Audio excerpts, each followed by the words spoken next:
Everybody comfortable, etc, etc. Fantastic. Well, thank you for joining us at the symposium today and to close out our exhibition, which is a little bit sad, but we'll continue. It's great to have you all here, and thank you so much for contributing, coming along, helping set up, etc. I just want to say thank you firstly to Terry for joining us for his talk today, as well as allowing us to access the archive, which has resulted in many fruitful discussions, I guess, surrounding Fanchon. Thank you to all of the networks who have also participated in sort of putting forth our speakers that are speaking today. And from that we had Liverpool East and South East Asian Network, Homotopia, Liverpool Arab Arts Fest, and also Heart of Glass. And then of course to our speakers who are joining us today and will be introduced shortly. And to James, who isn't here yet but is our gallery manager. And finally to the Arts Council for funding the event. So the symposium today aims to critically engage with themes of social prejudice while exploring Frohlich's colourful livelihood. In this, we aim to address more widely issues of identity-based exclusion within the arts, their impacts, and how we can begin to address various issues. So in the first part of our programming today, we're joined by Terry, Chair of the British Art and Design Association, as well as researcher Anna Roberts of LJMU, just to firstly look into sort of Frohlich's life, her practice and her works, and then we will shortly introduce sort of the second part of our programming with our artists, which will come just shortly after our break. So firstly, I'd just like to I'd like you to join hands for inviting Terry to speak firstly about Frohlich and just give us a little bit more of an insight into our symposium today.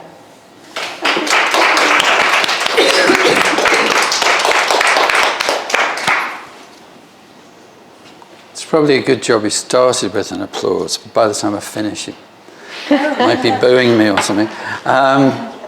So it's nowhere to begin with Fanchon, but as I don't recognise a lot of the faces here, then it's probably best to start at the beginning. So I got to know Fanchon in 1992, and we were going to the same gym at the Adelphi, and I don't know what it says about her, but Herbert had died a year before. This had been her husband for so many years. And in the journal, she writes, "I met this lovely man tonight. I'm so glad I wore my best leotard." So I don't know if that says a lot about him in the sense we always had a really close relationship. And I can only assume that the reason behind that was that I also had a lot of experience in art. So I'd exhibited in New York and Berlin and so on and so forth. And so we were able to have really serious conversations. So I wasn't a local artist, as you might say, even though I lived in Liverpool, and she was the same. But what we didn't know about Fanchon was because she was in her late 60s by the time I met her, she never really spoke about her early work. So as the archive began to develop, we began to realize the experience this person had. So in 2016, I'm at an exhibition opening at the Williamson in Birkenhead. And I get a tap on the shoulder saying, "Did you know Fanchon had died?" And no, she's been in hospital for a while and she died yesterday. This was one of her executors. And he said, and she's asked if you will sort her work out. So I wasn't given the work, I was asked to sort it out. So as I'm not an archivist, and I was in the middle of, I think, preparing for an exhibition in America at the time, whatever. I wasn't that keen, but it was very interesting to be given the key to the house. So you got this 4 or 5 story house down towards the Princes Park gates, this enormous house. And I'm just wandering around there by myself, realizing there are thousands of artworks. Thousands upon thousands of them. Sketchbooks, paintings, watercolours. On top of that, thousands of books. And the place, sadly, was already in a state of chaos. Because before I arrived, some of the clothes and some of the furniture had already been removed. Because they'd ask other people to come in, as they do. Somebody dies, and they've got to deal with things like probate. I think one of the things I had to consider is, why did she ask me to do it? And I'd like to put it down to one thing, and that is that I have a great deal of respect for other artists. Because you never meet a bad artist, in the sense, artists are always interested in beauty. They're always interested in change. They're always interested in communication. They're not interested in stabbing you in the back. You know, they're not interested in throwing a bomb at you in the street. Artists are trying to make the world a better place. So whether you're at the top of the pyramid or at the bottom of it, and at this point we don't know at what point Fanchon was, you know, was she just a really good amateur? I didn't really know the extent of her experience. Was she at the top? Quite clearly she wasn't, because nobody seemed to know about her. But I'm in the middle somewhere, because I've exhibited in all these different places, Venice Biennale and so on and so forth. So I say that because some of the people who came to the house said to me, why are you doing this? Why don't you just bin it all? Because it's worthless. It's a woman. She's got no experience as far as we know. The work isn't worth anything. It'll end up in an auction and the whole lot will go for £5. But as I've just said, I have a great deal of respect for what other artists try to do. So no way was I going to do this. So I got the executors to fund having some archivists in the house to begin to catalogue what was there. And two of them are here. That's Alison. That's Mark, who isn't Alison. And they know a lot more about it than I do, because they started to read into all her letters. The thing is about Fanchon, she never threw anything away. So when she met Herbert, this famous physicist, in 1949, Mark's nodding. I have to look at Mark all the time because he will correct me.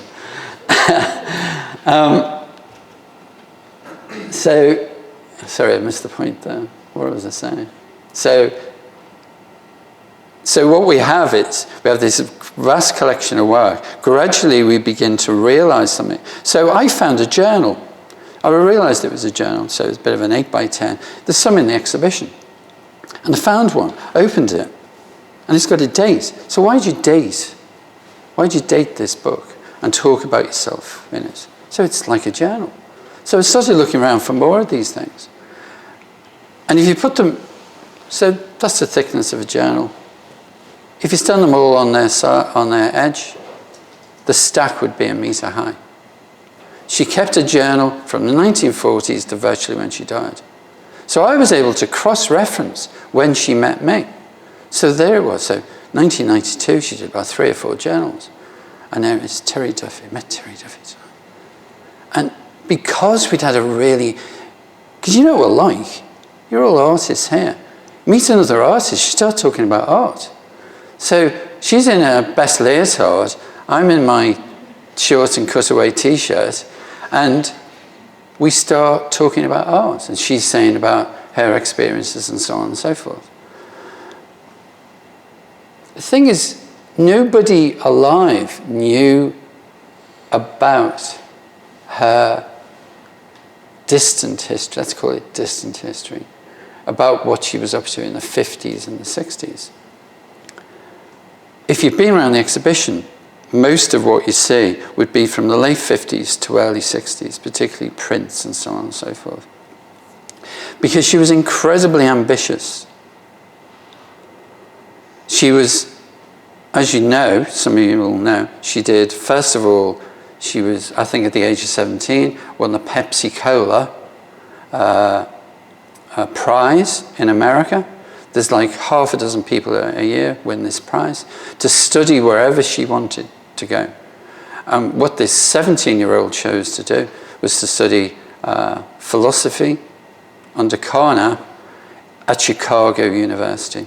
So she leaves home, 17, 18 years of age, and is looking at the philosophy of science under probably the most important person in this subject in the world. And she survives it. She does really well. So much so that she wants to carry this experience on. She does another degree. She gets into Oxford, Somerville College, to do linguistic philosophy, okay, under Peter Strawson, who was the top man in philosophy in this country. And he became a close friend of hers, so much so that in his office at the university was one of our paintings behind him. We haven't traced that painting yet, but we will do one of these days. So one of the things I'd like to read to you is, for the sake of being boring, if you go on the archive, you realize how many papers she wrote about subjects that I have no idea about. You know, I am just a mere artist. I studied fine art, did an MA, and so on and so forth, but I did not touch on these subjects. So for the sake of being boring, I will read some of the titles. I mean, there is a list of 40, and we still haven't pulled these together to publish them. So there's handwritten draft, art contribution to the metaphysical problem posed by philosophy. Nobody told me that one at school. Handwritten paper, the problem of object in art. This one is typed, time in art and science, for order in art and science. The next one, aesthetics, nature, and the art of living. She then wrote a paper for the International Conference of Aesthetics in Bucharest. The title of it was Contemporary Arts, Death and Transfiguration. I mean, what sort of person is this? You know, this is no normal person. This is somebody who is enthusiastic about art, science, philosophy, can talk to anybody. You know, when she met Herbert at this bit of a gathering in Liverpool, when she'd arrived by ship, as far as we know, and there was a bit of a local gathering of German-speaking people in Gambia Terrace, and he obviously falls for her. She's only 22, he's 44, and we've got the note that he passes under, maybe it was the door or something, saying, "I'd love to meet you again." Yeah. Within no time at all, they're married. There's a really strange little note sent to her mother. "Dear Mum, I'm getting married to this professor at the university. You know that carpet that I really like at home? Could you send it over?" No, you know, what sort of person does that? No, "Mum, can you come to the wedding?" Yeah. I don't think she did. Yeah. I don't know who went to the wedding. Then she's got academic papers on experimental drawing, time in art, coherence in art, and the physical basis of consciousness. There's certainly no O-levels in that one. Sorry, GCSEs. I'm showing my age now. So we begin to realise, as we unearth the archive, in a matter of weeks, we begin to realise that there's work. We begin to read letters from important people, like Peter Strawson in Oxford, other philosophers, Peter Lanyon in, everybody would probably know the work of Peter Lanyon, the abstract expressionist, based in St. Ives. And we begin to realize, she went to St. Ives. So in late 50s, early 60s, she goes to St. Ives. She works with Peter Lanyon, one of the top abstract artists in this country. And she must have got involved in the St. Ives community there. So people like Barbara Hepworth, she must have known these people. Because there are a few other German-speaking people that had sort of escaped after the war or during the war, had gone to live in St. Ives with this. So there's some other really clever people who were working there. The reason why I'm making the point about the extent of her experience and knowledge is that how do you begin to research this person? Do we only take this person on some face value? Oh, she's a woman and she's an abstract expressionist. No, she's deeply involved in philosophy. So when she goes to Paris and works with William Hayter, she gets on really well with him because he's also a scientist and a philosopher. He's also a Buddhist, so she was a practicing Buddhist. In the house, on the top floor, she had her own temple with statues and all the rest of it. Right? And she would play music and she would be in there for hours. So she'd always said to me, "Oh, Terry, I hope you realise I worked with William Hayter." Well, I was a painter. I don't know about printing. So it simply went over the top of my head, because she's getting on at this point. She's becoming, when you get 70, she was becoming quite an eccentric older woman. She had the most fantastic soirees at the house. She loved calling them soirees. If there was somebody visiting Liverpool, she would grab hold of them and invite them to the house. And that night, we all get invited. Composers, poets, doesn't matter what it is. She's very, very open. I think the other thing is that because of this philosophy to do with science and physics and so on, by the 80s, she starts working on collaborative phenomena. She has this circle of women around her. Women tend to gravitate towards her. Maybe because she's so open, maybe she's so enthusiastic, maybe because the house is so open. It's a great place to go to. She sets up a philosophy evening class with somebody at Liverpool University, and everybody can come. So if she was here now, you would all be invited back tonight to her place. And I'll tell you now, there was always plenty of wine and so on. And I don't know where the food appeared from, but it arrived. Because she wasn't short of money. And I think that helped. One of the mad things about it, I'd love to tell you the mad thing. In the 70s, she bought the top of the range Ford Capri. Right? Really flashy Ford. Parked it up, and it never went anywhere. She didn't have a driving license. She just had to have this art object of a thing that sat outside the house. I'd like you to imagine going to the house, because it was really difficult. You'd open the gate, and you're just being confronted by trees. You had to move things out the way just to get up the path. Great big lugs would be, you know, it was dangerous. It could take you 5 minutes to get to the front door. And then she'd probably take 10 minutes entering the door because she's in her temple on the top floor. But she was incredibly welcoming, and I think that is really important. Now, the wrong sex thing, this is the big issue here. I've already touched on it because people were saying, just get rid of this work. We would never have known about those pages upon pages of original theories of hers.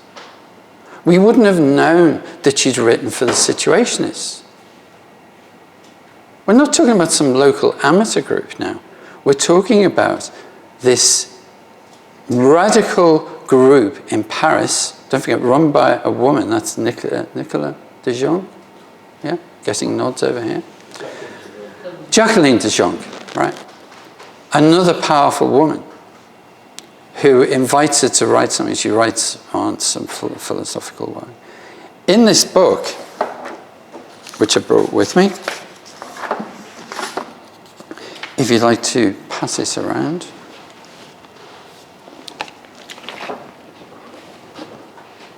Dominic Wilkinson, one of the lecturers here in architecture, was at a conference.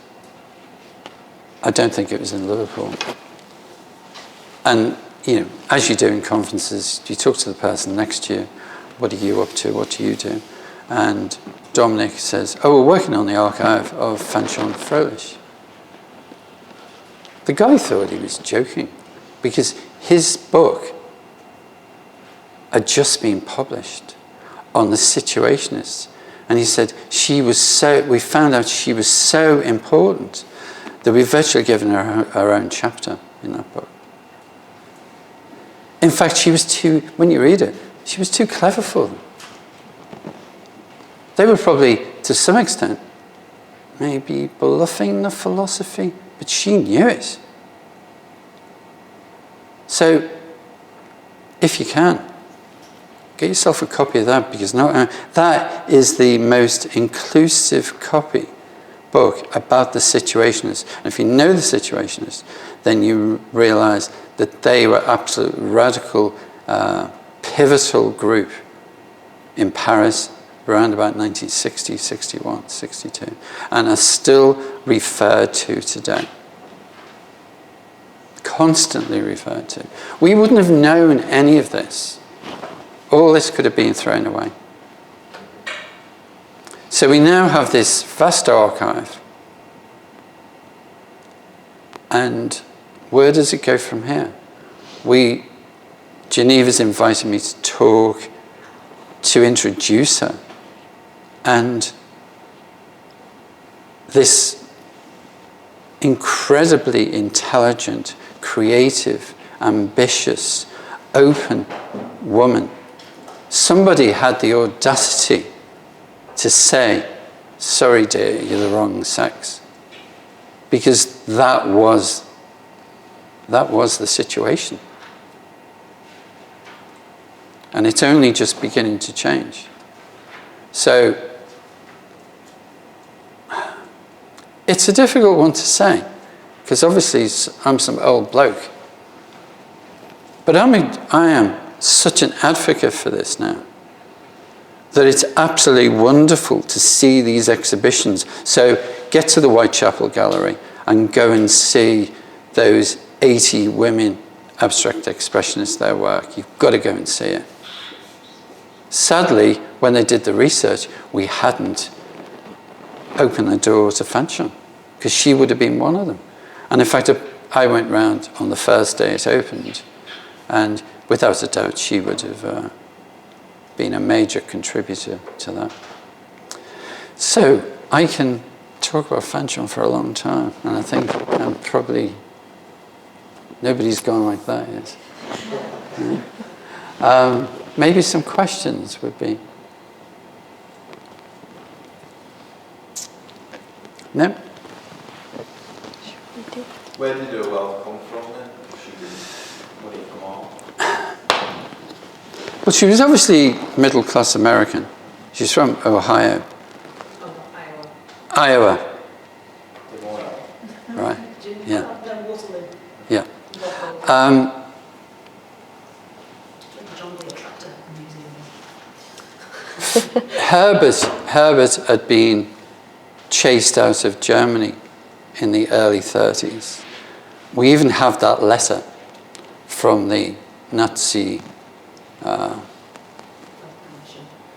commission of the time, saying basically you've lost your job.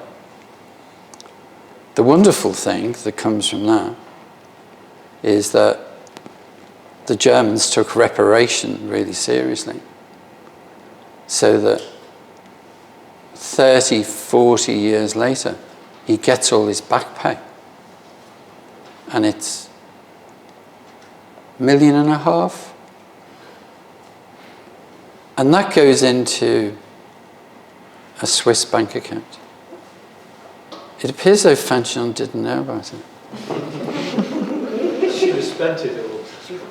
And supposedly because she would have spent it all. Yeah. Like international travel. Yeah. But there was plenty of money around, but she didn't realise there was this pot of money.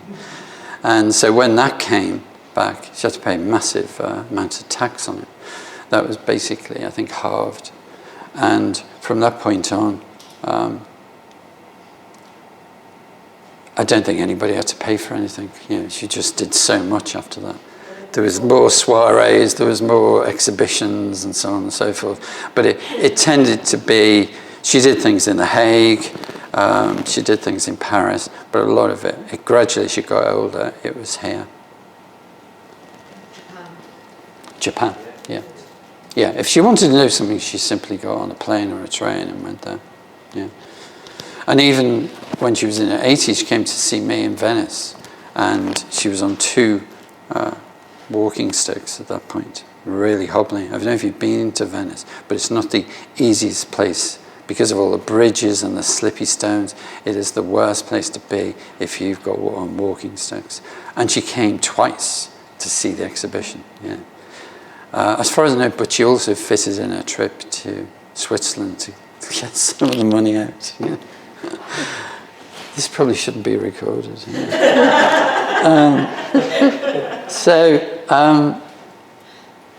And she did, she gave money to artists that were struggling. Well, you know, we can see all the checks. We've got all the checkbooks. You know, you can see she would quite happily give people 1,000. Yeah, yeah, yeah. There were particular people. Yeah, yeah. She was close friends with Jeremy Reed, who identified as what he was. He's a writer and does a lot of groundbreaking stuff. He's worth looking at. Jeremy Reed's poetry is quite interesting stuff. Amazing books on Mark Holland and yeah. all those things. He's fantastic. Yeah, but he was heavily into eroticism as well. Very much so. And yeah, and between them they would do some interesting things. Yeah. That's all I'm going to say. Any other questions? What was the first piece? I've not asked this. What was the first piece that made you go,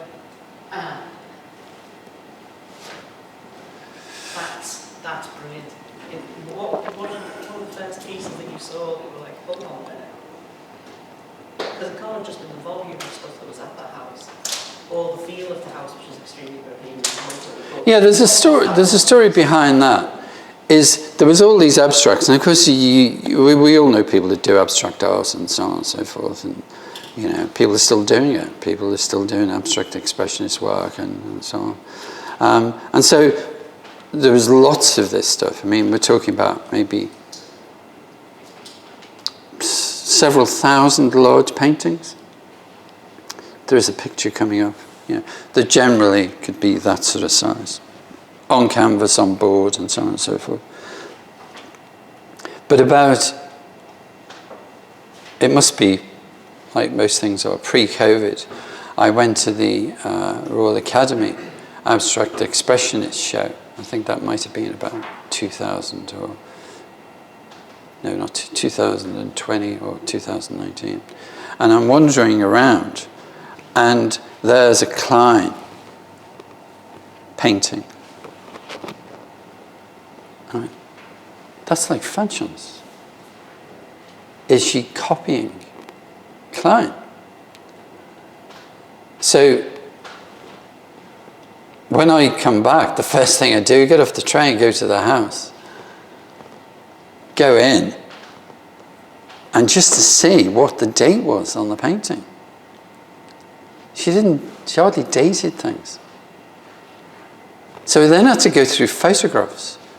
And when Hannah's talking, she's going to show you one of the paintings. You've probably seen it. Fanchon is standing behind one of the paintings. And what she did was, she would date the photograph. Okay? So we have a photograph of one of her abstract expressionist paintings, and she dates it. So maybe it's 1959 or 1960, 1961. Maybe earlier than that. Klein is maybe started earlier, but he's still doing those paintings. So she's not an artist doing that now. All of a sudden you go, oh my God, Fanchon Fröhlich was doing large abstract expressionist paintings at the same time as they were doing them in New York. And we're told that there were virtually no abstract expressionist artists in this country. There was a handful, and there were certainly no women. There was none. She was. She should have been known as the British abstract expressionist artist. Because not only is the work of the same, you might say, type, but it's really good as well. It's powerful, it's expressive, it's physical, it's passionate. And as yet, we haven't had that exhibition. We've seen them stacked up in the exhibition. But once you see them out, you go, because if you do abstract expressionist paintings, you know it's physical. You are swiping across with paint. And that requires confidence to make that work of art into something meaningful. And she does it. But then you see the next thing. So you open a plant chest and you go, these prints are absolutely outstanding. And we didn't know anything about them. But there's lots of them. So I got a specialist printmaker up from London. And he starts going through them. He goes, these are like Picasso's prints. Why? Well, who is this person? It's the same technique. I go, she worked at William Hayter's studio, Atelier 17, 14, 17? In Paris. And you were only allowed in there if you were any good. Because at the same time, so that's where Picasso went to learn how to print. Mondrian, Monet, they all went to this place. They all went to see William Hayter. We then tried, only recently, to reproduce one of, because we have every single plate. We've got we can actually identify them. We can tell you, that's a print, and there's the printing plate. We took one of the printing plates, and we've tried to reproduce it. We can't do it. We cannot do it. She was so advanced in this technique that she had basically a method of her own. And I can only put it down to, she was using the roller, applying ink to the surface, like she would apply paint with a brush. She was basically painting it on in areas, and if it failed, it failed. But they don't fail. We've got these expressive pieces of work, beautiful, intense colours. So that's the other work. Once we saw that, yeah.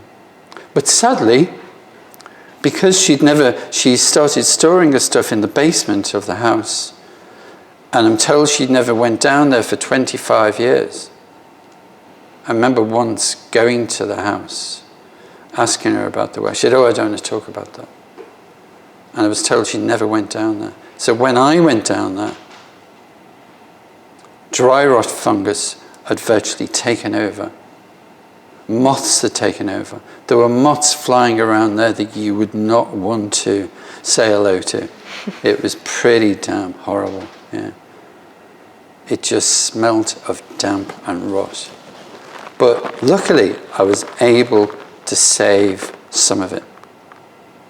Wonderful watercolours of her trips abroad and so on and so forth, because wherever she went, she's an old-fashioned artist. Old-fashioned artists took their sketchbooks with them. They drew and they watercolored wherever they went. We don't do that. We don't do that anymore. It's not part of your skill set. You're not encouraged to do that. But she was. So maybe after I've finished, maybe you'll see the exhibition in a new light. Thank you.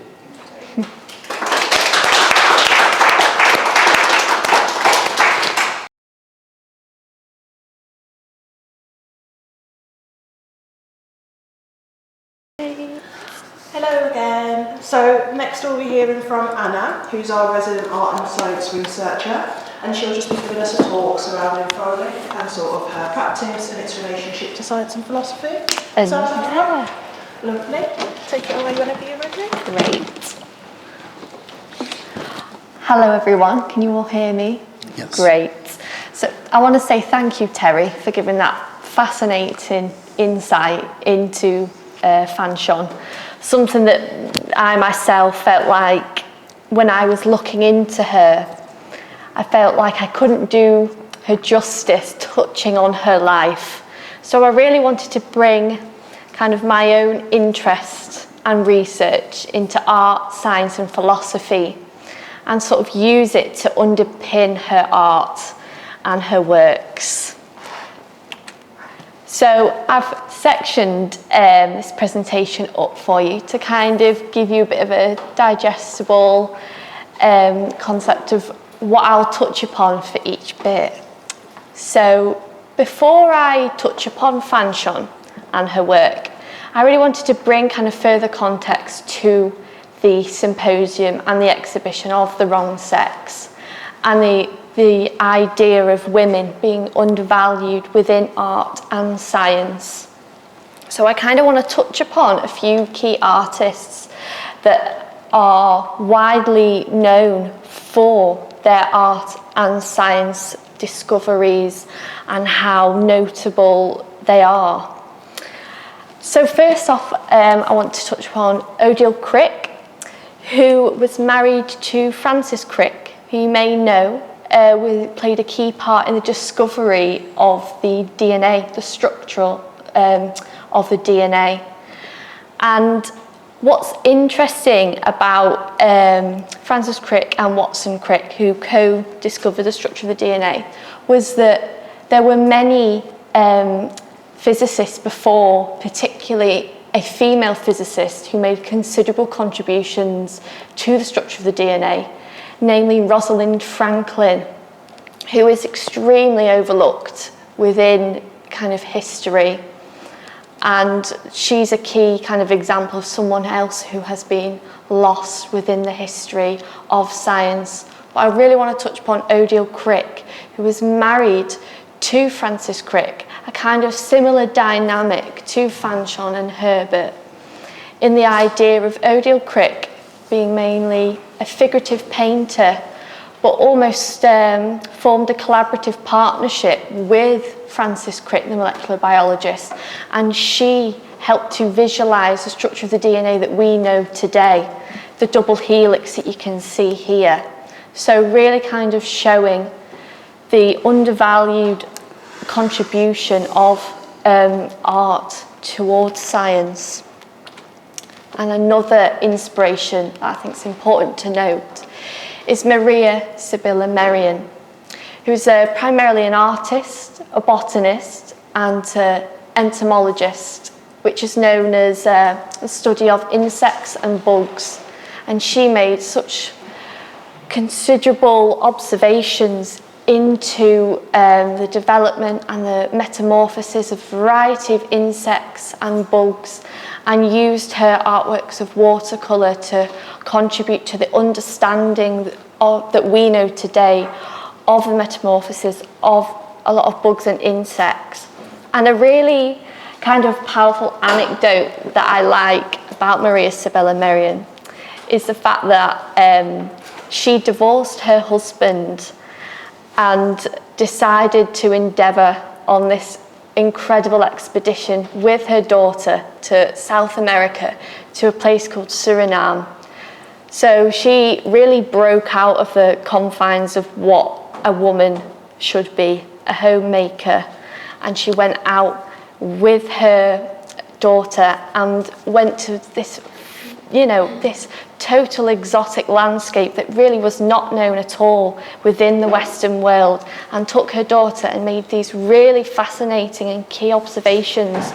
And the reason that we know today is probably because of her writings and her watercolour pieces.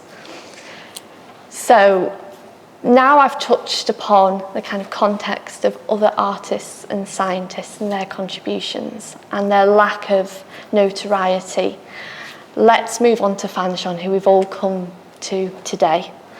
So when I was looking into Fanchon, I wanted to kind of centre on her abstract expressionism and use, as I've previously mentioned, a lot of her really fascinating writings to do with physics and philosophy to underpin her work, and how we can kind of understand her process a bit more in creating these magnificent pieces of work. So I want to kind of also touch upon her influences and how that there's been a lot of parallels towards key influences. One that Terry has mentioned, Stanley William Hayter, primarily a printmaker, and as you know, founded the Atelier 17, of which Fanchon was a part of. And Hayter was a very key figure, as Terry, you've explained, in printmaking, and has created a lot of really fascinating printmaking techniques, such as the simultaneous colour printing technique.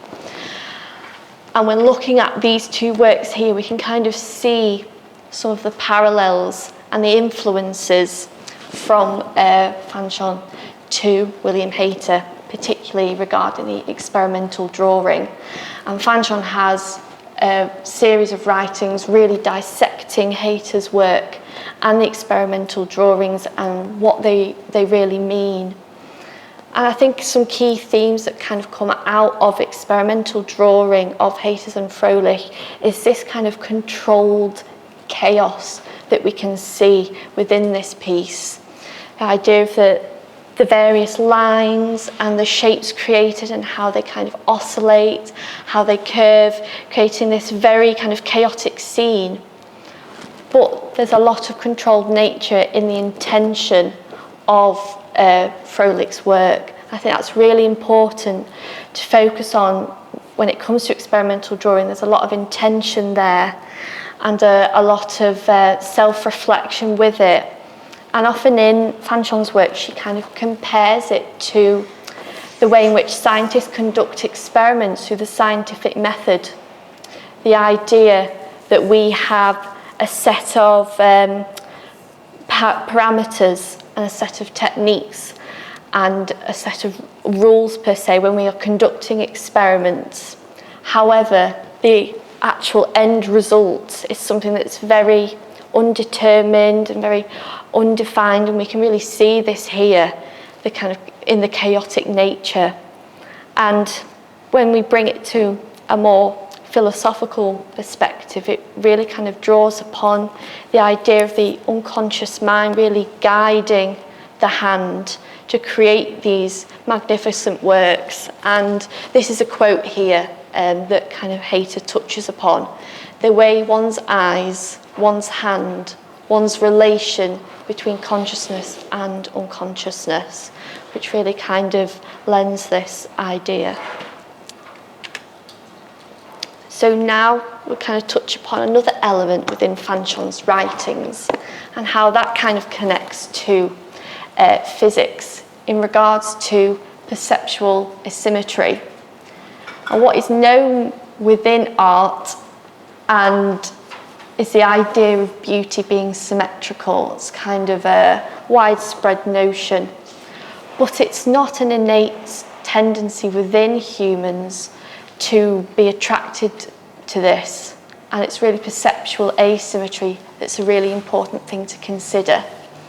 The idea that when people view, when us as visitors, when we view a canvas or a plane, we look at it in a very kind of structural way, this innate tendency, and this is a very cross-cultural type of phenomenon, you know, regardless of where or who you are, what language. You know, when we look to cultures, for example, in Japan, the way they read books is very different to how we read. They read in the opposite way to us, but still they have this innate tendency. And Fanchon touches upon how when we initially view a space, we view it from the lower left to the upper right. And this is a kind of interesting thing that she kind of looks into as a way of how can we play with this tendency and this idea to really create this kind of disorientation. You know, she uses a kind of analogy of if you were looking at a piece of art through a mirror, you're looking at it in an inverted way, and how that initially changes the overall feel, the overall meaning of a piece on the viewer in the way that we are seeing it inverted another way. And we can really see this in Hayter's and Fröhlich's work. When we look at this Hayter piece, we are drawn more into the top left, down to the bottom right. So really kind of, you know, disorientating our initial tendencies, and a similar sort of thing that Fanchon does as well. So let's move on to another concept as well within physics, known as fluid dynamics.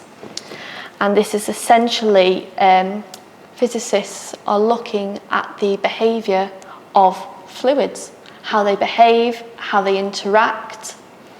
And it's really interesting when we apply this to art. As you can see, we've got Jackson Pollock here, who was again another member of the Atelier 17, and a person that I feel like we can derive inspiration from in the abstract expressionists.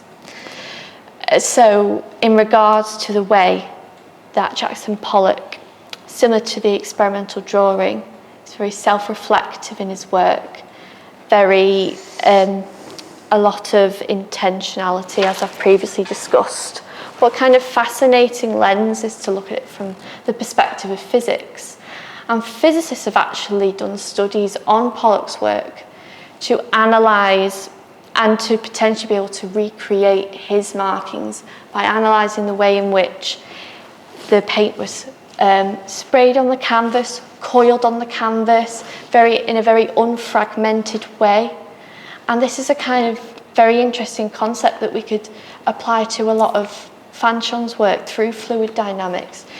We can see here the brush strokes, very unfragmented nature, but also almost like a sense of conflict as well, as this piece was from the collective phenomena. So no doubtably another artists have drawn on this as well. We can kind of see the conflict and the tension here. As you all know, Fanchon founded the collective phenomena and had this as a space, particularly for female artists to come together and really explore and collaborate these fascinating techniques. and with printmaking, with painting, you know, kind of recreating this Atelier 17, but as Terry, you've touched upon it, in a kind of welcoming way for women.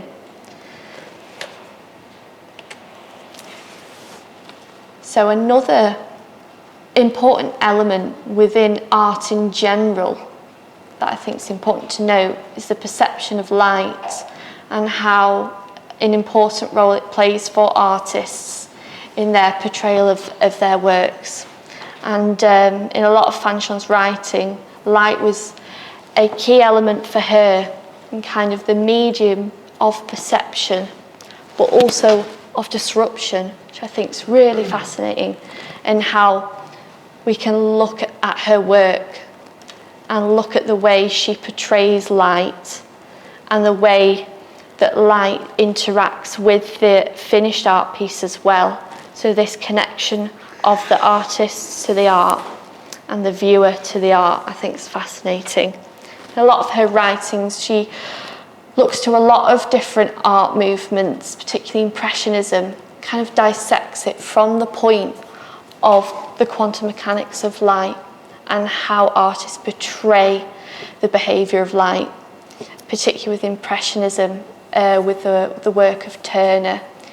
She talks about how Turner portrays light through dispersion. The idea we have a light source that disperses across the canvas, and she gives a specific description of a crystalline type structure, almost as if we're flashing light through a diamond, the way it refracts and reflects in this crystalline structure. And I really believe she's experimenting and depicting in this picture here, as we can see on the left, these different beams and colours of light all spreading out in these different directions, really underpinning kind of the behaviour of light and how it behaves in this dispersion. And we can also look at light in a lot of different ways, and physicists as well have looked at light and the kind of fluidity of light, particularly in the way the light is depicted in waves. And we can see this in Fanchon's image on the right, almost as if someone's thrown stones in a pond, creating this ripple effect. And this is really key when physicists are looking into light in a monochromatic way, through this idea of waves beaming out, and the way it creates this kind of dispersion effect, where the light, the waves spread out and interact and interfere with each other. And a key experiment within physics that really looked into this more is known as the double slit experiment. So I'm not sure if any of you are familiar with it, and I realise that we're in an art space, we may not know. So I'm going to give, I guess, a little crash course into what it is and how we can use it to underpin Fanchon's work. But before I move on to the next slide, I think it's important to highlight this one quote of Fanchon's below. "Nothing is independent from the light by which it can be observed." So really a poignant point about the importance of light for her in her work. So the double slit experiment, what is it? So essentially physicists were kind of fascinated in atoms, always have done, and still to this day. And this slit experiment really proves the mystery of atoms and the kind of fluid behaviour that we can attribute. So the experiment was they fired first a light source, a monochromatic light source with a single wavelength. And they shone this through a single pane with two slits.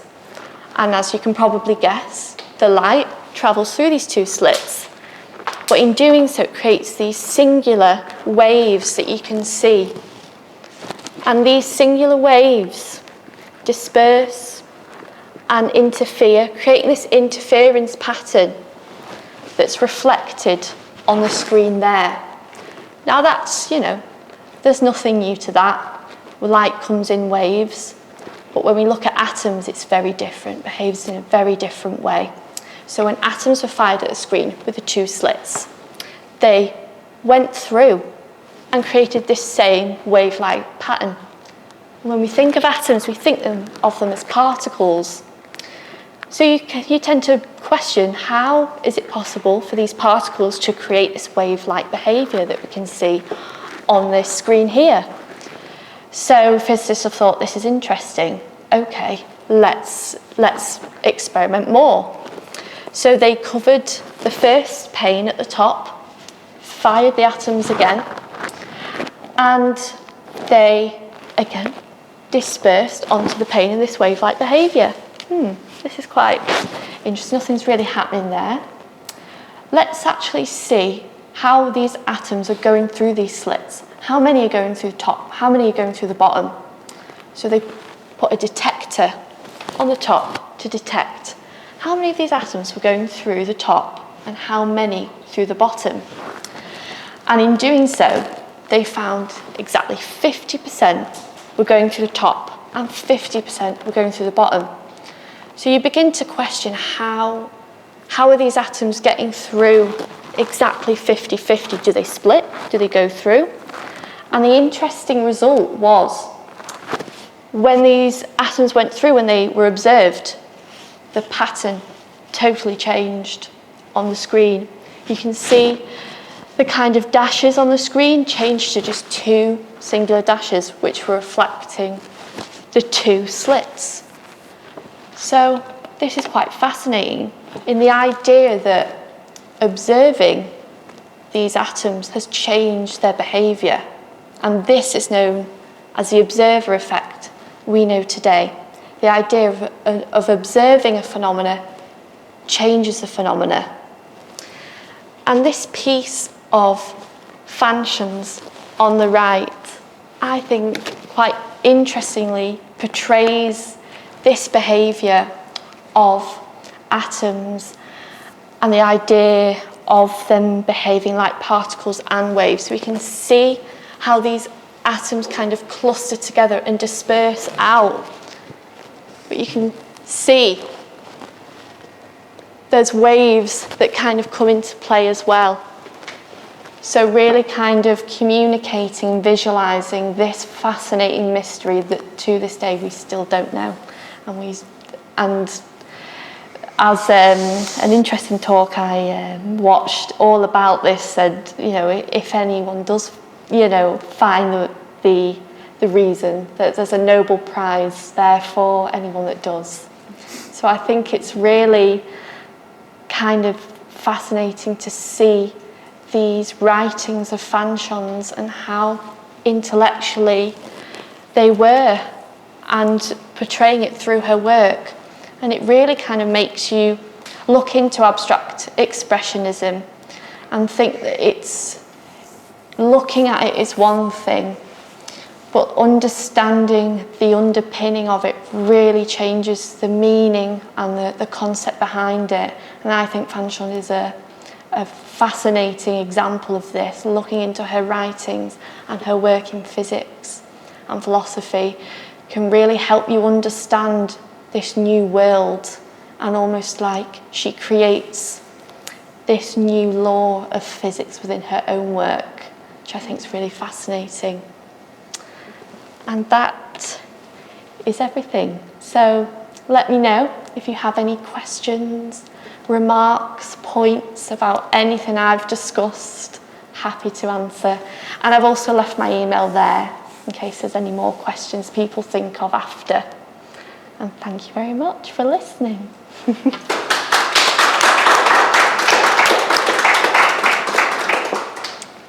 Did anyone have any questions for Anna at all? There's a lot I've thrown at you physics-wise, so I totally understand. Yeah. Just a comment rather than a question. Yeah. The principles in physics that you're talking about is very much part of Schrödinger's sort of explorations. And I don't know whether any of you know it, but Fanchon was a very close personal friend of Schrödinger. Yeah. And there's a letter from Schrödinger to Fanchon in the archive. So he lived in Dublin, in Ireland, and I was told by Gerard Hyland, who was Herbert's biographer, that Herbert didn't like Fanchon going over to visit Schrödinger because Herbert felt that Schrödinger was a bit of a lad.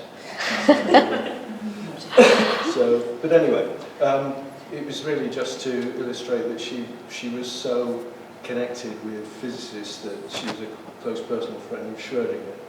So, yeah, that's a very important point to note. Yeah, thank you. Did you have a question as well? Yes. Yeah, I think it's really interesting, like we were talking earlier a little bit about the collective works and how often, well, not reasonably kind of frequently over art history, women artists have used various techniques, including like collective work, to subvert the really kind of like masculinist hero kind of worship of a lot of the male abstract expressionists. So I think, trying to turn this into a question for you, if you could, like, do you think there's anything that drew her into that collective work, or can you see echoes of it in the way that she like worked with Hater, for example, or was she collaborating with these scientific concepts? Yeah. Do you think of her working collaborative in more ways? Yeah, so I think when thinking about her collective work, I think it's important to think not only about the art itself, but also the scale. I think it's important. When we look back at female artists, you know, there's a myth of this kind of very small, very delicate pieces, but moving into this kind of abstract expressionism that is such a male-dominated field, I think opening this collective up allowed these women to be really bold and powerful and create these huge, large-scale works. And I think you'll really get a sense of that in the exhibition, that you'll see how big these pieces were and the importance of creating this female dominance within abstract expressionism, trying to sort of bring back kind of the canon of abstract expressionism to include women as an important role and to take up space, I think is important in creating these very bold and gestural and dynamic pieces. So from my, you know, very sort of initial research in comparison to yours, Terry, and the fellow archivists, I believe that she's almost created this collective to really allow these female artists to be bold and to be expressive. So I hope that answers your question. Could I just add something? It shouldn't be underestimated Terry's influence on Fanchon in going forward with collective phenomena, because prior to that Terry had conversations with Fanchon about collaborative work that he did in art games was it the 1980s? 70s. Yeah.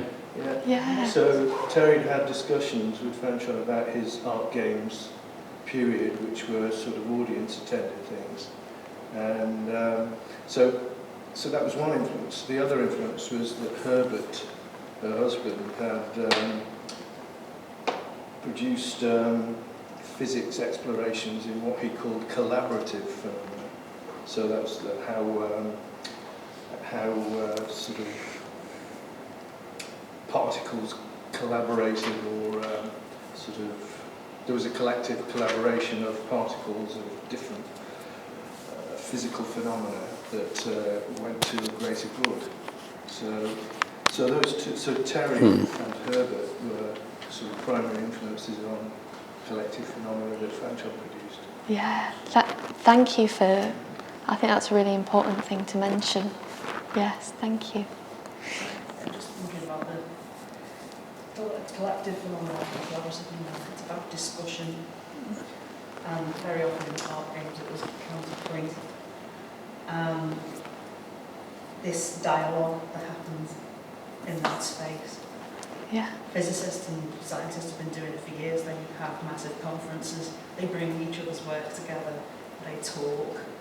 Artists have exhibitions, but they're usually quite singular, and it's just on the wall and you interact with it in that space. If there's artists coming together and reacting to each other in that space.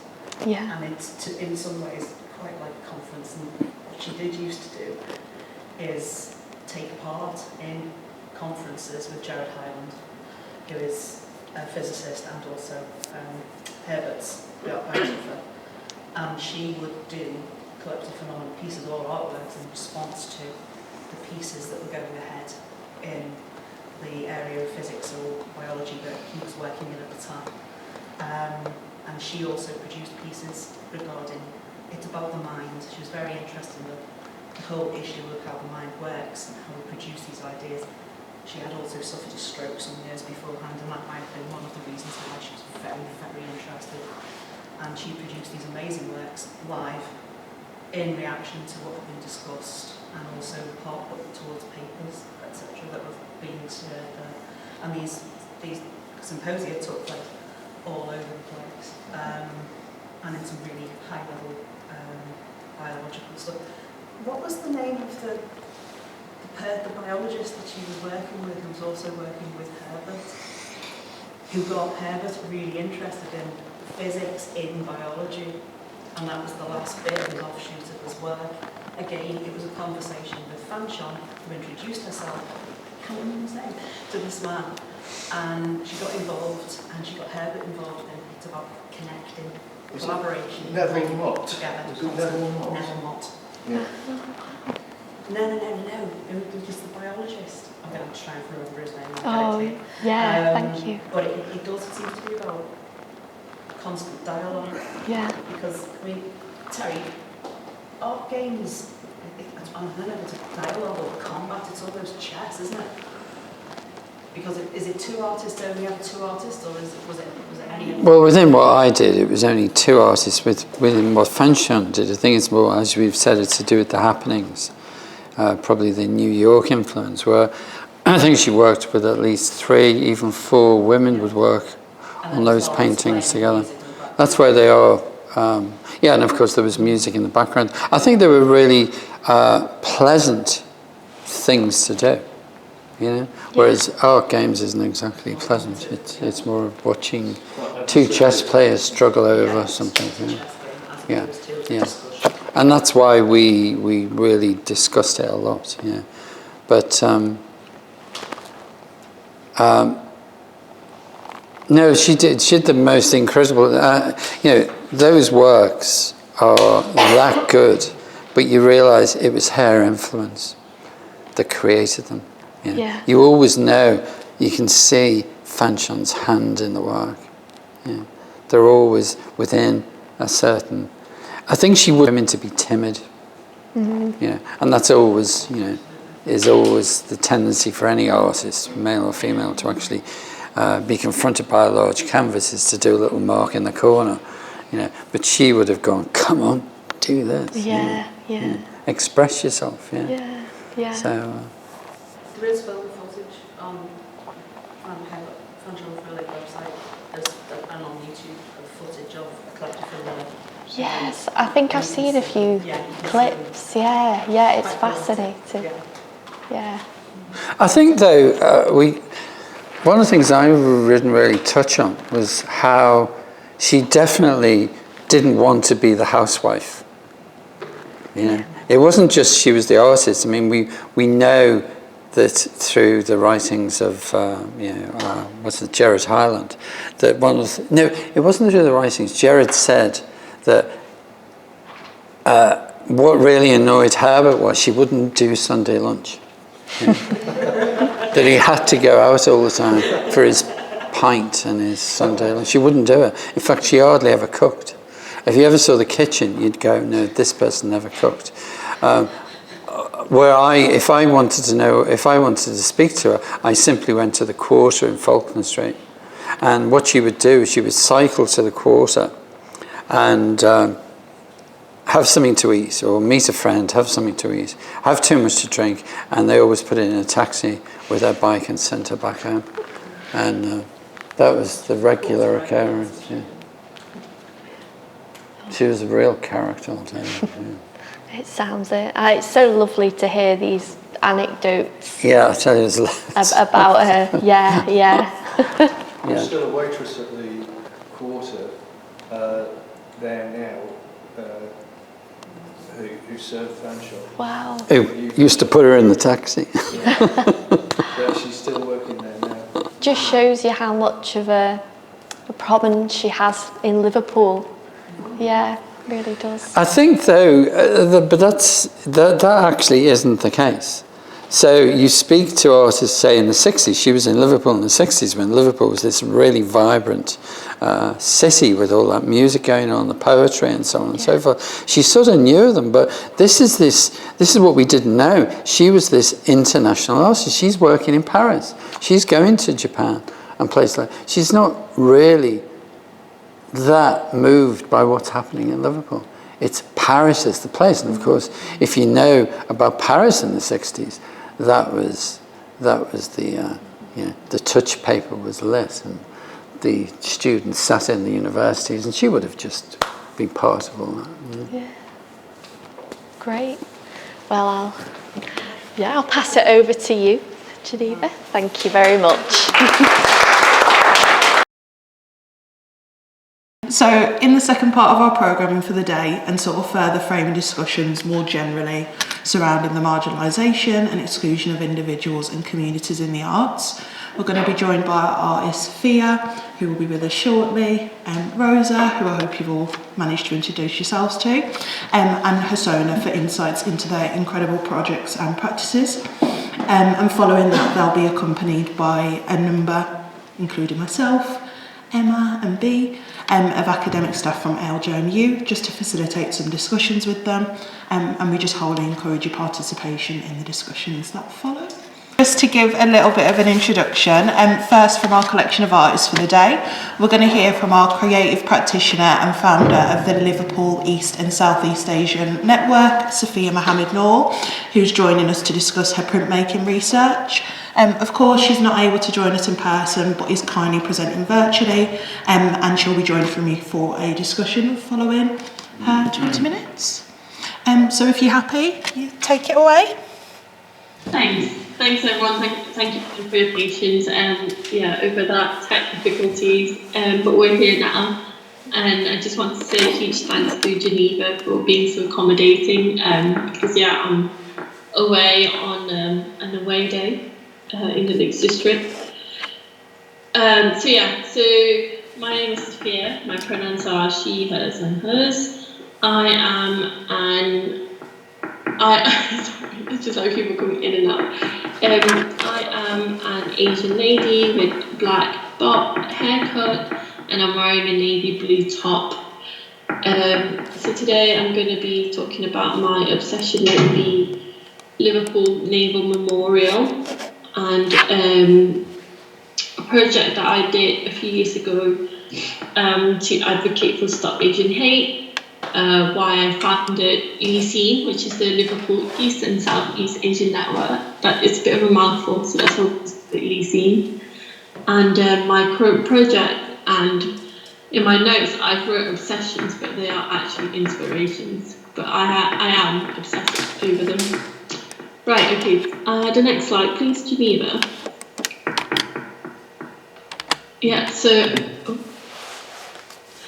So I'm sure a lot of you, because this symposium is in Liverpool, I'm sure a lot of you have walked past the Liverpool Naval Memorial. This is a memorial that I've been obsessed with ever since I can remember, and I think it's just because when I was younger, my parents and the members of my community took me to this memorial. Because it's really important to the East and Southeast Asian community. So the Naval Memorial was built and maintained by the Commonwealth War Grave Commission. It was built to commemorate the 1,400 men whose lives were lost during World War II. They were men from the Merchant Navy who served with the Royal Navy. So the memorial was designed by Charles Frederick Blythen and Stanley Harrell. There are 2 sculptures that sit on this memorial, and they were designed by the artist George Herbert Tyson Smith. So the next slide, please. So upon closer inspection, when you really look at names of these men from the Merchant Navy, you start to realise that these names are actually names of Malay and Chinese men, and the ships themselves were also have East and Southeast Asian names as well. So this is just a sneak peek of my first project that I did in response to my obsession with this memorial. I have been doing, sorry, let me just look at my notes. So I've been doing rubbings of the names for a few years now, just because I've been trying to find a way to document this documentation of the men who died at sea. And one way in which I think is an easy way to do this is by doing rubbings. So if you could go to the next slide, please. So after a few years of doing those rubbings, I kind of wanted to use them in a natural project rather than kind of like an open-ended process. So in 2021, I did a project as part of my residency with the Indie Biennial to advocate for Stop Asian Hate. So these were fly posted, placed all around Liverpool City region to advocate for Stop Asian Hate. In it are call for actions created using the rubbings from the memorial. So what I did was I made loads of rubbings and I created an alphabet using those rubbings. And from those alphabets, I used those alphabets to spell out these call for action, which were generated by members of the EC communities in Liverpool. So the reason why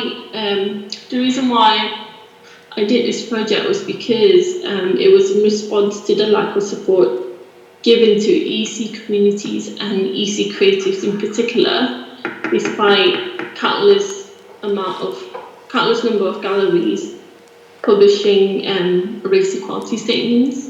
So this was happening, like a lot of abuse and violence were targeted towards the EC communities during the pandemic, because people were calling it, the Chinese virus, like it's the EC's fault that we have this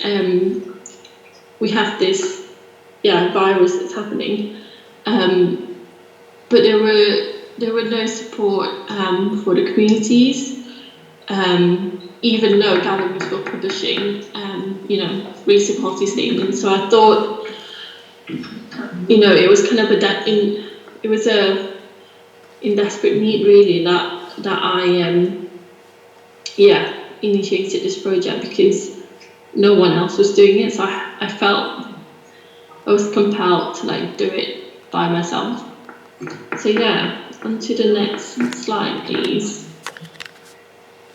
So off the back of that project, I brought together the people who generated those call for action, because prior to that I was talking to them individually and checking in on them individually. I thought, you know what, like it makes sense to bring everyone together in a group and set a peer-to-peer network, and so that's how the Liverpool East and Southeast Asian Network started.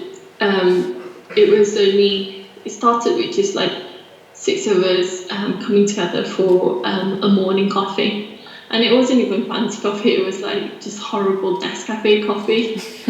But off the back of that, the network started to formalise itself, and yeah, has grown quite a lot in the last 2 years.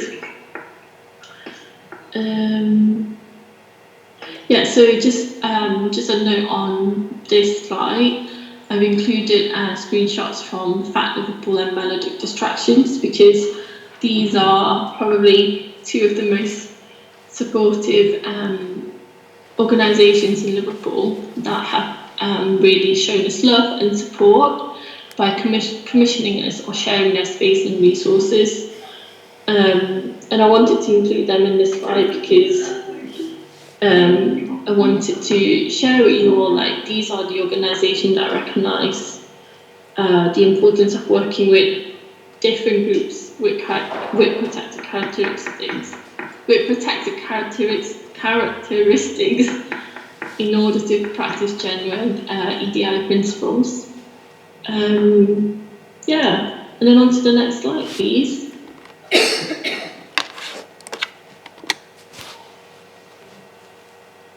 Okay, so back to the memorial, and this is just showing you how obsessed I am with them. I'm about to start my project 2.0.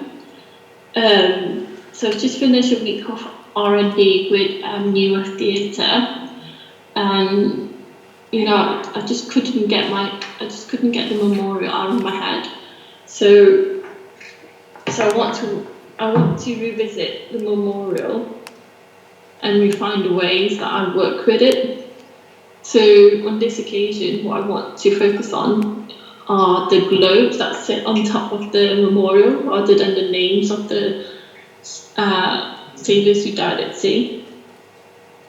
So there are two globes that sit on top of the memorial. One is terrestrial, one is celestial. And what I find really interesting are these motifs that surround the globe, because they include both Western and Eastern symbols. So yeah, the next step for this is to look into this a bit more and understand the concept behind it. Next slide, please.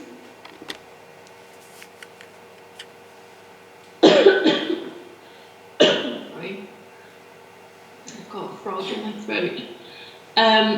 So this is not actually a project just yet, but coincidentally, one of the last surviving sailor from the Malaysian house has been saving up to put an order through. So not even a fancy commission, but literally to just put an order through for a name plaque to commemorate the men who set up the Malaysian house in Granby's in the 1940s.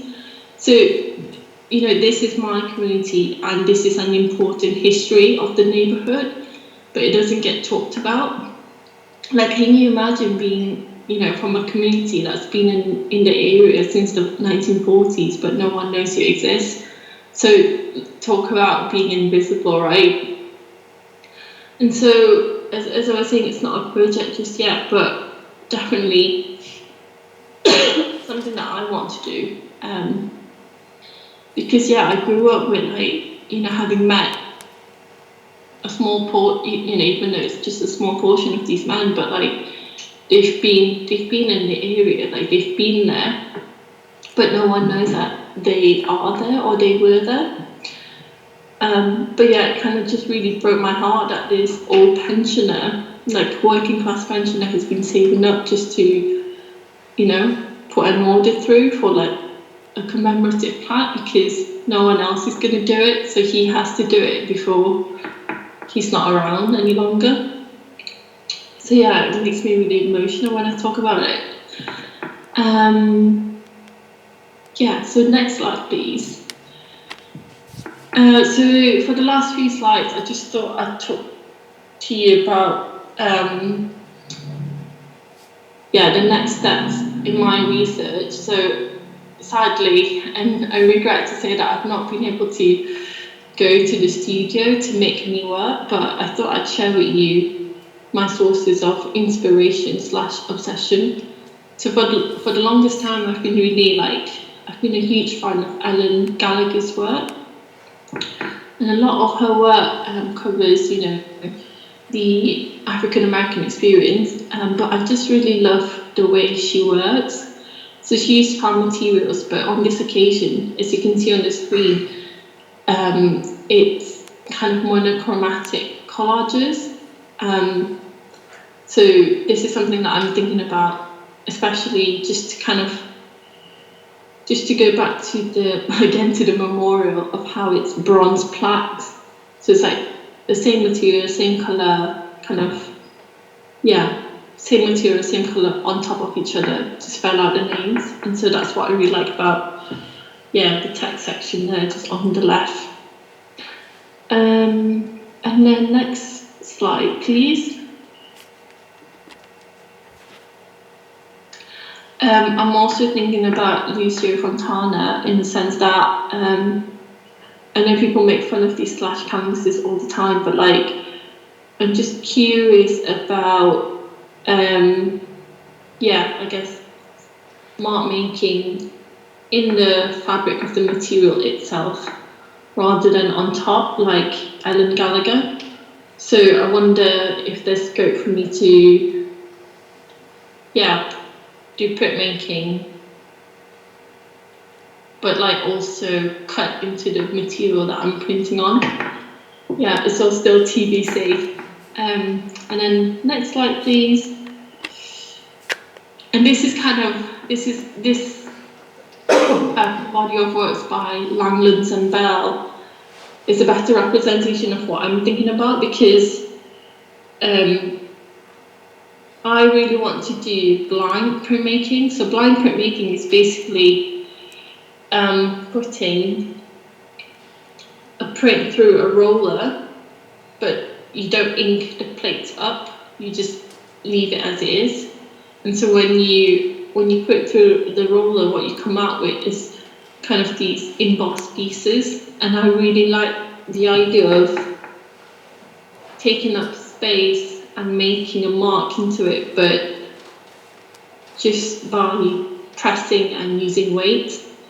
So as you might have gathered by now, I'm still kind of in the process of thinking and trying to figure this out. So lastly, can we go to the next slide, please? And just to round it up, you didn't think I'd include this, did you? I've been really curious about Meghan Markle's wedding veil, designed by Claire White-Keller from Givenchy, because the veil is adorned by flowers from the Commonwealth. Flowers to commemorate the Commonwealth. I mean, that in itself is, I don't know, you can go into a deep conversation about that, but I'm just interested in, starting off with printmaking, but now kind of really interested in embroidering text and motifs, because it feels like a softer version of bronze plaques and, carved stone, but also it has a bit more body compared to, just a printed work. So that's me. Thank you so much for your time.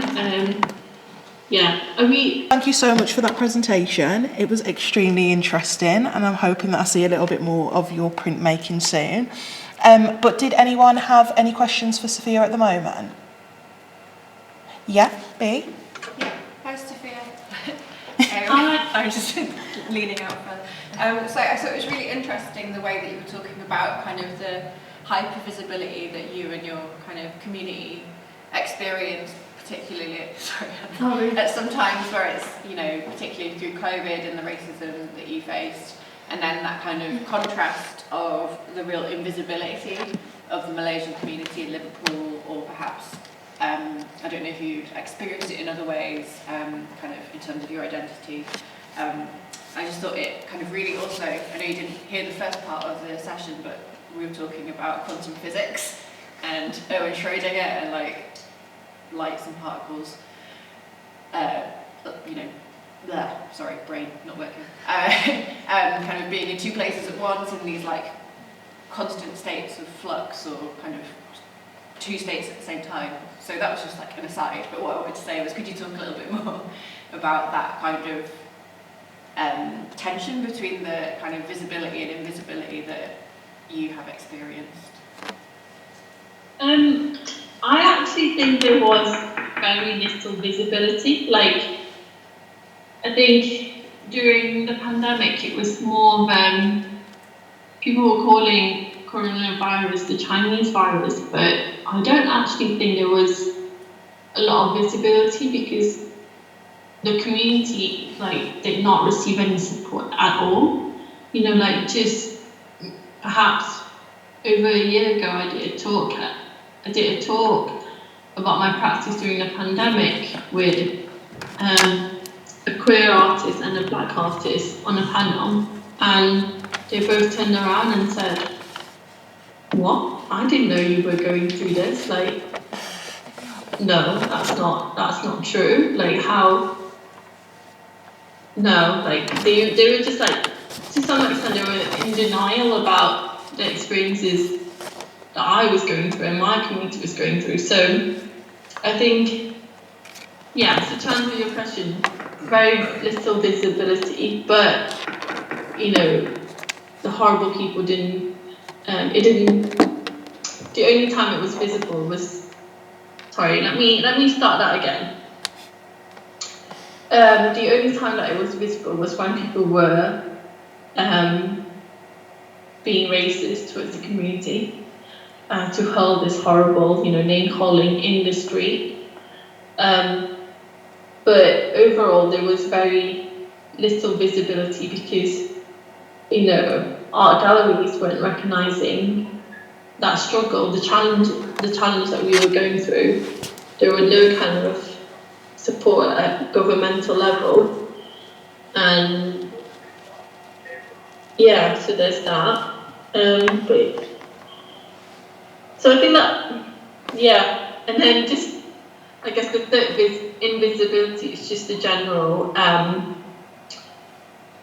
awareness of Liverpool's EC heritage. Like, we've got one of the oldest Chinese community in Europe, and we've got the biggest Chinese arch outside of China, but we just don't talk about it. Like, I was having this conversation with my friend, and like all three of us grew up in Liverpool, all went to schools in Liverpool, and not once were we taught that history, and that made us really like upset because it's such it's such an important part to the city's history, which doesn't get talked about. I really don't know why. Like, it's just, yeah, and that is a part of a bigger conversation that LESEAN is having. Like, why do we not talk about this in Liverpool? So I hope that answers your question. Yeah, it did, thank you. I think as well, I'll be quiet. Pointing out that visibility isn't always chosen and isn't always positive is really important. So thank you. Good note, thank you.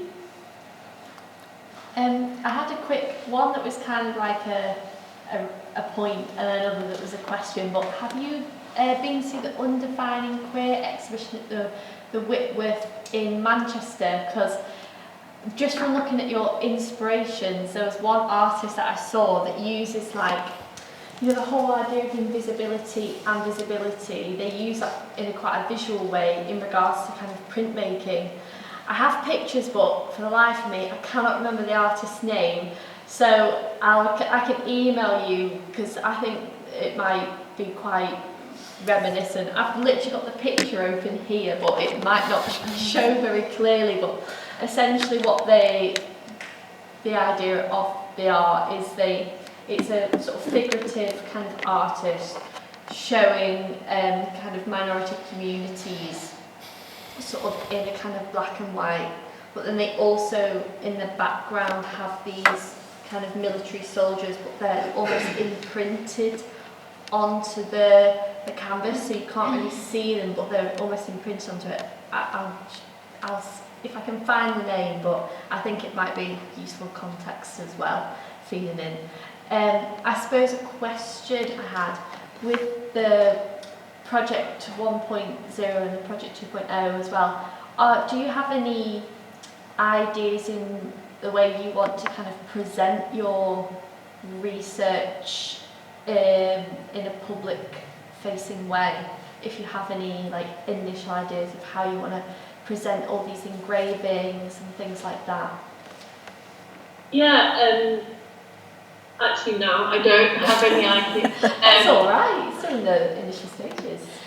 Yeah, so I always feel like it's a bit of a chicken excuse, but like I do work full time, and I've noticed that I, as an artist and as someone who works in collectives or run networks, I feel like a lot of my energy and time and resources get pulled towards the collective or the group. So I don't know if it's a bad habit or a good habit, but I actually, by the time I do all that, I've only got like tiny amount of energy and like resources left for my own pursuit. But it's definitely something that I want to prioritise going forward. I would love to show my work in public.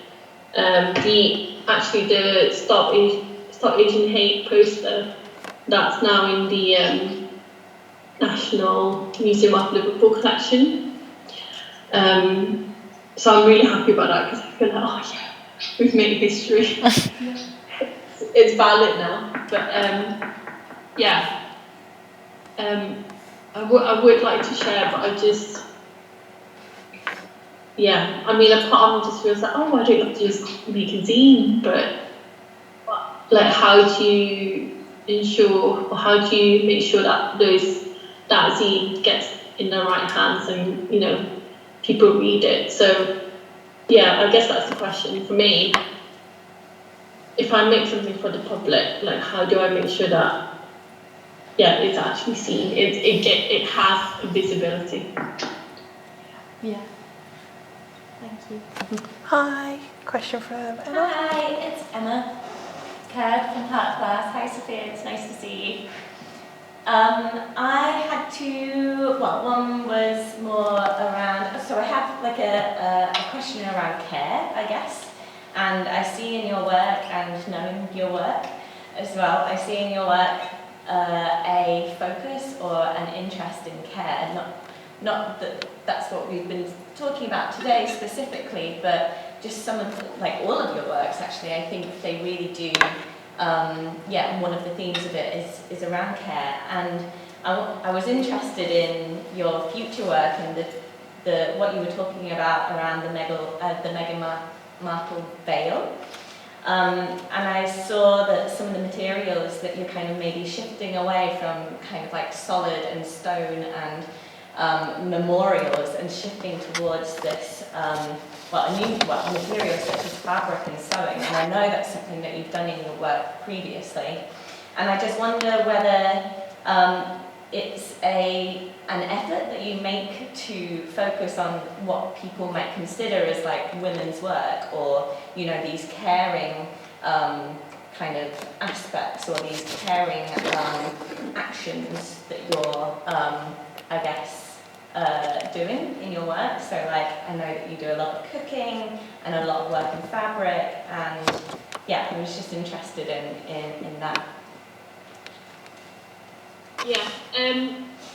I have thought about this before, and thank you so much for spotting that.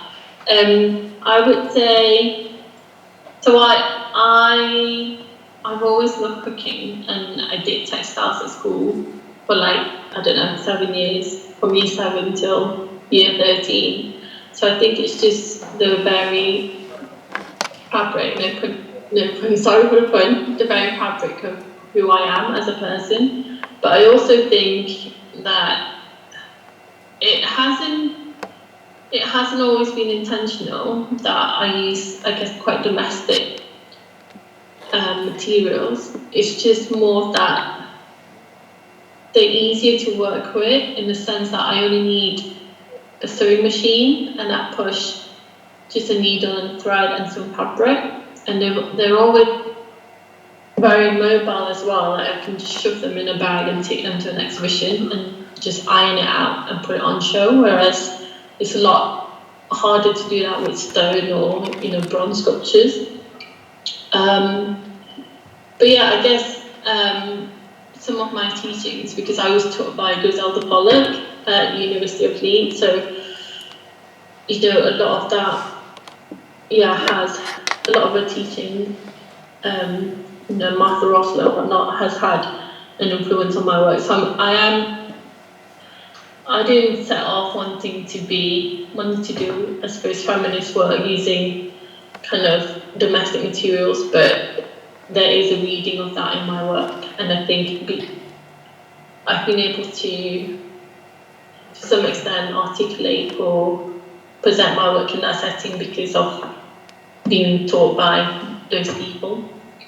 And then to answer your comment about care, it's very basic, I suppose. Like my response to that would be very basic in the sense that if I didn't care, I wouldn't do it. So yeah, I hope that answers your question. I mean, I really appreciate your nice comment, but I think it is just, there's a lot of care because I care. If I didn't care, I wouldn't be doing it. I wonder as well, sorry, just to follow up. So recently I went to, well, I would be interested to know, so Asia Art Activism, is it that way around? Or sorry, Asia Art Activism, the collective, and they've brought out a new book around called Experiments in Care and Collective Disobedience, and I was like, I just wonder, are you collaborating with them in the future in any way? Just I thought that your work would be really, would really suit their kind of methodologies and the way that they work. What's the book called again? It's called Asia Art Activism, and it's a collective of Asian and East Asian women mainly, I think, collaborating together on different academic projects but also arts projects as well. All focused around care. What's the book called? Sorry, I'm like, just for personal interest as well. I can send you a link. You can text me. Yeah, I'll just text you. To be quite honest, they're very London focused and London centric, so I've never really I know them, and I know people who have been involved with them, but I guess maybe it's just the northerner part in me that I just feel like, oh, they're so everything's London, everything's super global, super international. It almost feels like a different world compared to I don't know, your 10 years old EC girl in Liverpool living in Wavertree. It's a completely different world. So I guess, my focus is more on people on the EC people in the regions, because having worked in London and in the regions, I do think you're talking about the same thing and you are advocating for similar things, but just the approach is just completely different. I think, but of course, that global and local link should always speak to each other. It's just at the moment, I think my focus is on, Liverpool, because if Mary down the road doesn't know about the history of the EC heritage in Liverpool, then I'm not really at a stage where I should go down and talk to people in London about it. Thank you. Thanks. Any other questions from the audience? No? I just wanted to, hi Sophia, me again.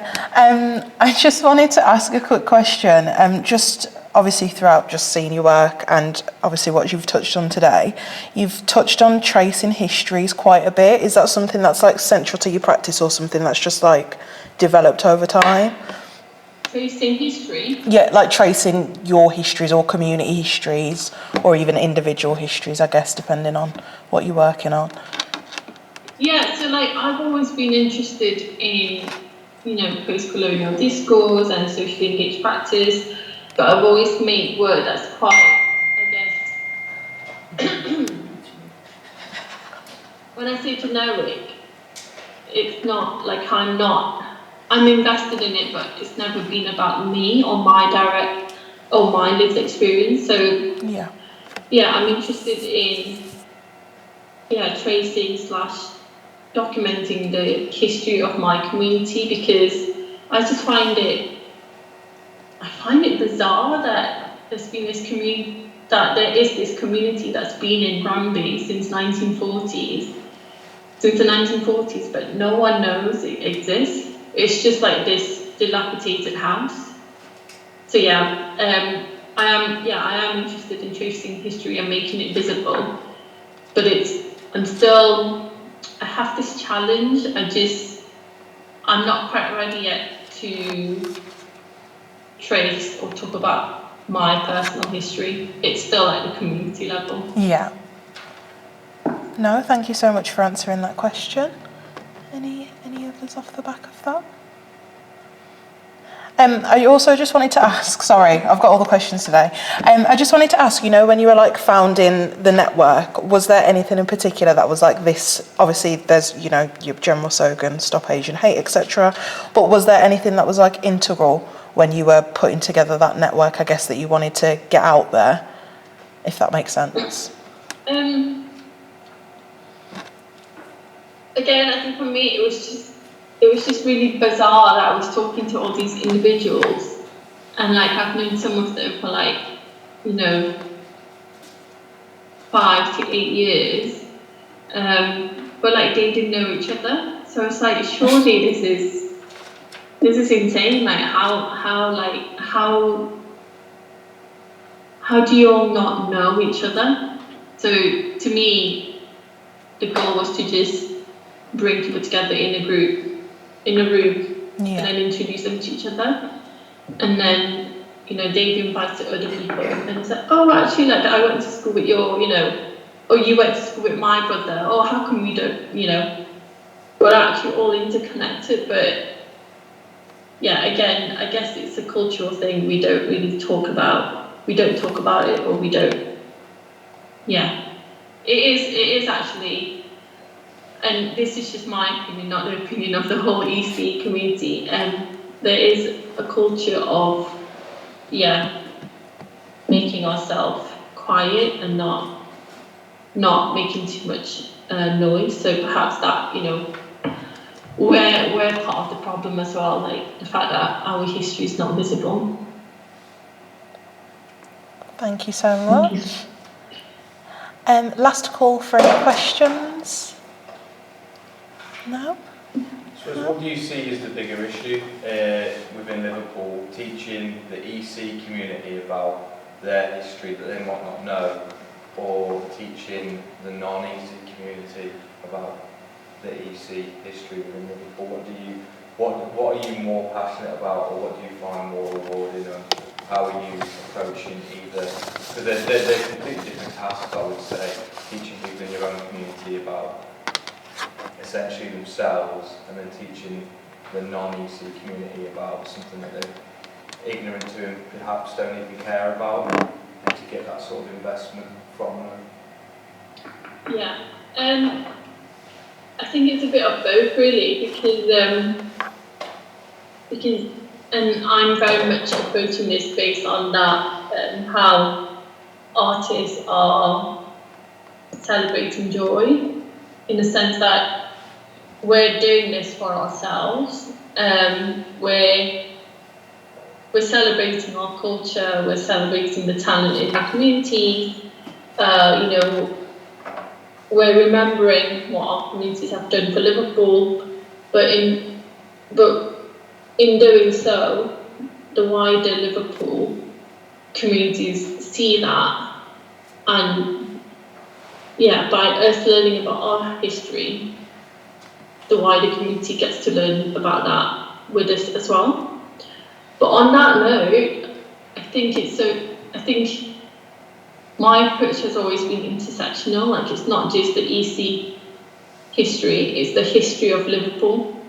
Like, it's EC in Liverpool, it's not separate. And the reason why I say on that note is because there's been so many times when I've been doing things, and then someone, you get your big burly Scouse fellow who comes up to you and says, "Hey girl, where are you from?" And you think, oh, I nearly saw it, I'm sorry. I'm not in the mood for this, I don't want to do it. And then, this builder who asked me that question to me, I was like, "Oh yeah, my dad's from Shanghai, So I was like, "Oh, okay." And, there's been an occasion when I've been playing sports, and then someone asked me the same question, and I'm like, "Oh my God." And then this lady said to me, like, we were just out hiking, and this lady said to me, "Oh yeah, my granddad's from Malaysia, but we never knew him because, he disappeared," which we now know, was probably a part of the deportation of Chinese sailors. So it's that kind of, don't assume, like, it's so, it comes hand in hand, Thank you. Fantastic. Well, I think we'll draw to a close, unless there are any sort of closing remarks that you had, Sophia. Not really. I think it's a lot of it is I'm sharing myself and the network. We're sharing our learning. So while we're learning and we're inviting people to learn with us, it's very much a hand-in-hand process. Please follow us on Instagram, keep up to date with our activities. We're part of a bigger lobbying for DCMS to recognise September as EC Heritage Month. We're trying to build a programme, and it's open to the EC communities and friends of the community, so please keep an eye out, and I hope I get to see you at some of our events this year. Definitely, thank you so much. Thank you. Next up, selected by Homotopia, we're joined by LJMU alumni, illustrator and animator Rosa to discuss her practice and its central themes of queer joy, female empowerment and social issues. And Rosa will shortly be joined for our discussion. Leading our discussion will be B. Hughes, who is our humanities and social science lecturer. So if you'd like to come on up. Okay, can everyone hear me okay? Is that, yeah? So hi, I'm Rosa. I feel like I've met most of you now. I'm an illustrator, animator and printmaker. I feel like out of all of those mediums, probably printmaking is my favourite, even though it's not something that I do as regularly now. Definitely, like, for me, a massive part of my work and like who I am as a person, like, my art is always going to be about protest, and I think printmaking in general is like the art of protest. Also just like makes art and original pieces so much more accessible to everyone, and not just original art being like the domain of the super wealthy. So I feel like it's like this way of like democratizing art a little bit. So I basically found risograph printing and screen printing, both of them, when I was at uni. I mean, I had heard of them before, but actually I hadn't heard of risograph printing before, but I'd heard of screen printing before, but I'd never actually done it. So when I came to uni, it was sort of like this whole new like method and way of like being able to create art. And I think now I always make art with like a limited colour palette, like more often like shapes rather than outlines, and I think that's all been like dictated by the fact that I really loved printmaking in uni. Most of my artwork now and like from the beginning has always been to do with social issues, mainly at the moment to do with queer issues, but throughout time you know, I've been doing work about like climate justice. Recently, it was last year, Christmas time, did work about the women in Iran and the protests. And yeah, like a lot of my work has just been about like protest and being able to spread that message through an artistic medium.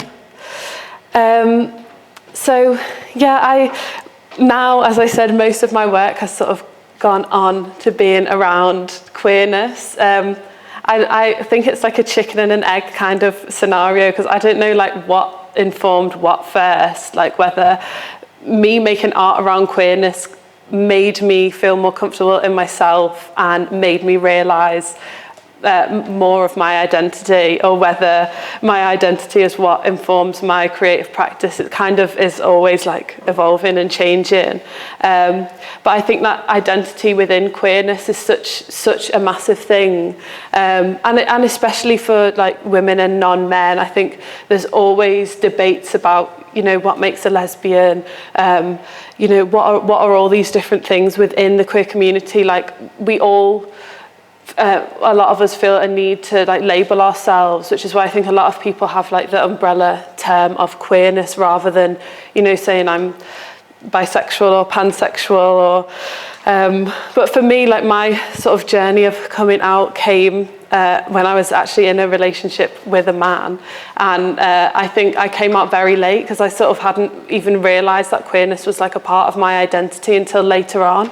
And now, again, my like how I would identify myself being in my relationship with my partner now, who's non-binary, again, is changing because, you know, the whole like being with someone who is a woman, being with someone who's non-binary, being with someone who's like born into the sex that they now identify with, and whether that changes during your relationship can also change like how you identify yourself within that relationship and how it might be like validating to your partner.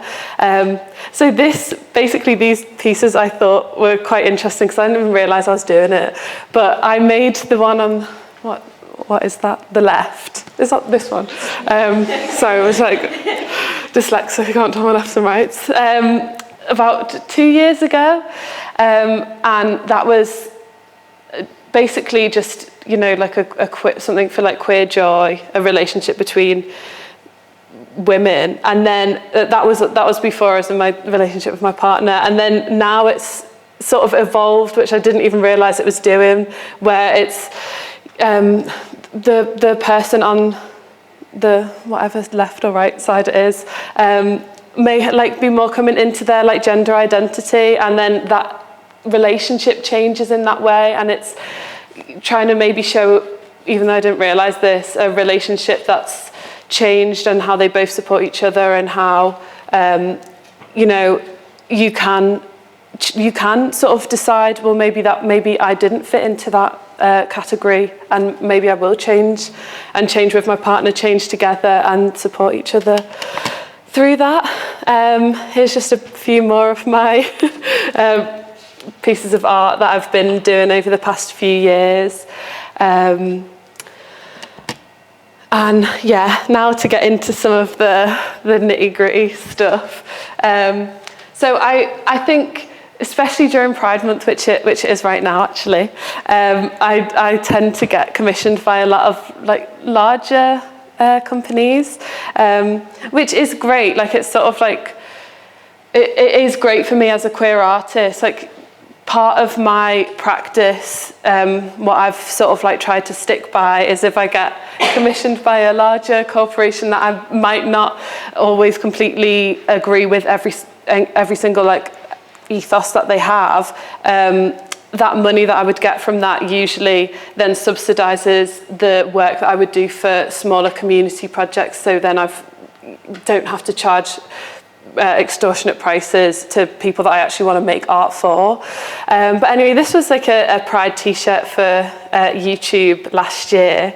And yeah, there was always just part of it which, in my mind, they value your queerness in relation to how close it is to making money, or like in relation to like capitalism. So these t-shirts were actually made for influencers, and me and the other artist, the way that we felt as artists who were creating the work, we kind of felt a little bit more shunned, a little bit more like our work wasn't worth the money and the time, whereas the influencers, on the other hand, who were also queer, so they were also being given out to queer influencers, but those people were platformed more. So it's the people that these corporations see as like making them a lot of money, even though they're also wrong, because you can make so much like, you know, money off of the artwork that people create.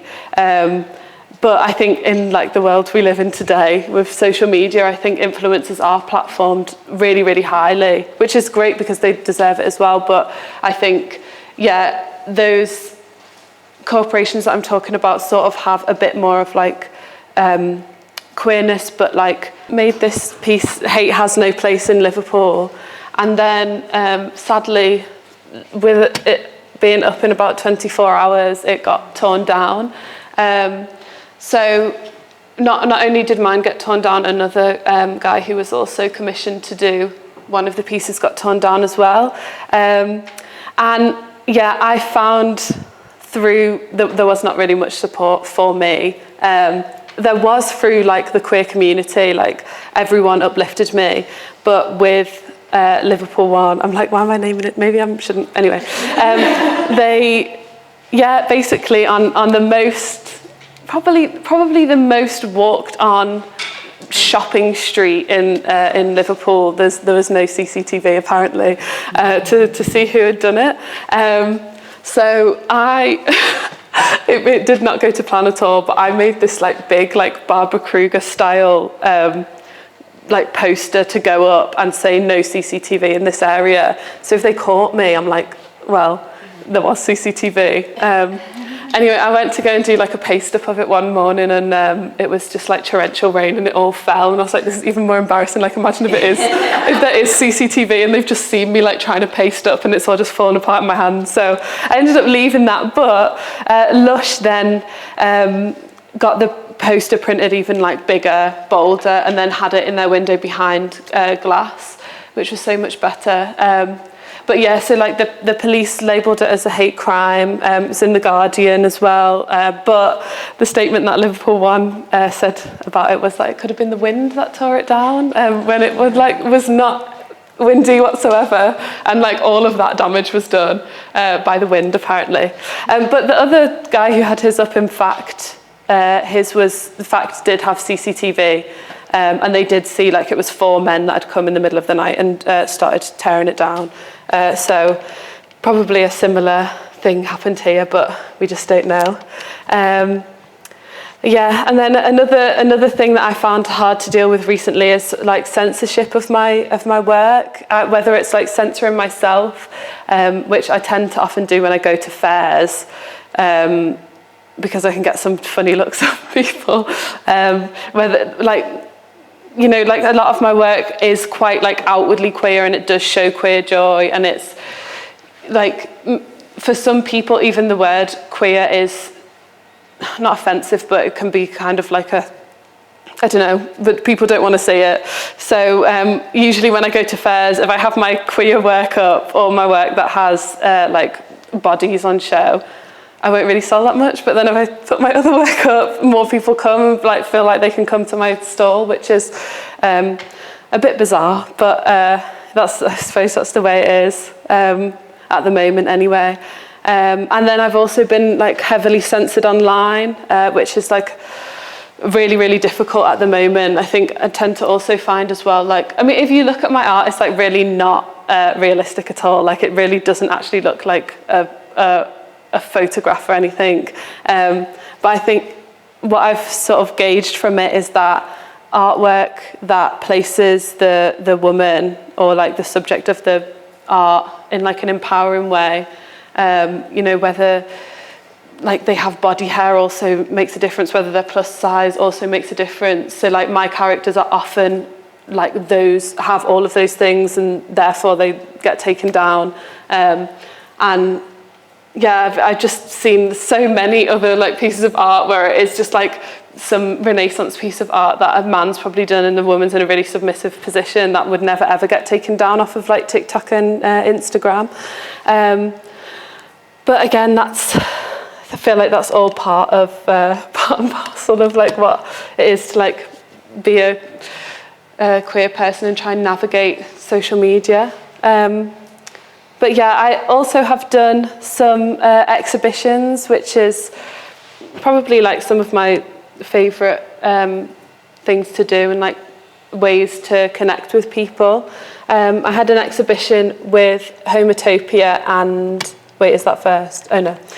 Okay, so firstly I had an exhibition with Shadow Mag, who are an activist magazine, and they'd commissioned me to do work in their magazine before, but they also had a group exhibition on for artists from the Northwest.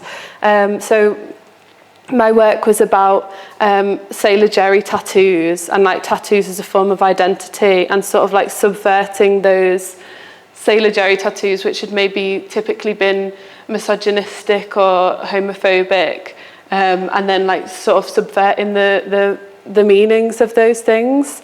And I also made some temporary tattoos to go along with the exhibition, which then sort of made it a bit interactive. So it was really nice to see people like sticking the tattoos on and then chatting about the work. I think it's like something that I'm really passionate about, is making gallery spaces a bit more inclusive and a bit more interactive for people. Like definitely someone with dyslexia as well, when I look at like when I go into galleries and I just see like a big block of text on the wall, I'm just like, this is not for me, I'm not even going to read it. But if it's something where it is like people can chat, and also I think just like feeling included in gallery spaces is so rare, which it shouldn't be, but like for like most people that are part of any sort of minority at all, I suppose like gallery spaces do feel quite ostracizing. So this was like a nice way of trying to make it a bit more inclusive. And then I had an exhibition with Homotopia as well. So these were sort of like hidden queer figures, but also not hidden as well. So I did, how many? 13 screen prints of different queer people who were like performers and actors throughout history.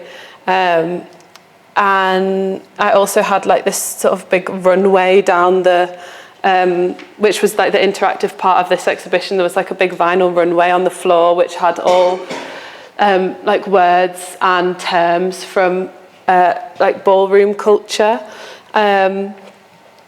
And yeah, that sort of went alongside the artwork.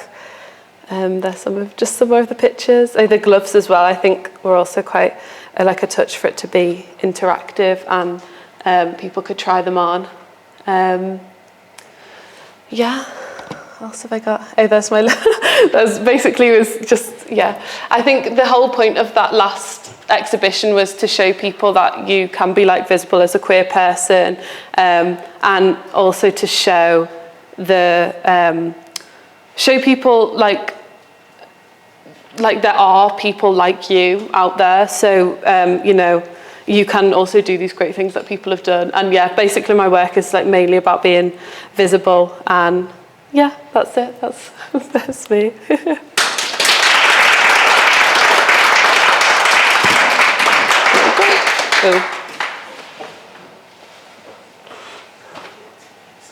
I shouldn't have done that, should I? Should I put it back on the little, I don't know, like the first one maybe? So I feel like that's quite a cute. Yeah, of course. No, don't worry. It's okay. Is it easier to do it on there? Or yeah, no, it's alright. I'll pop it on me. Lovely. Okay. Oh God, I clicked on the wrong thing. If you just clicked back on that arrow, it should go back. Oh, And then that one. this. I'm not very good There you at go. My PowerPoint. teacher skills coming in. I don't know where you want to stand. I know. I'm like. Don't should I- hide. Come right here. Okay. Sorry, it's like just like putting. I'll stand here as well. Hi everyone.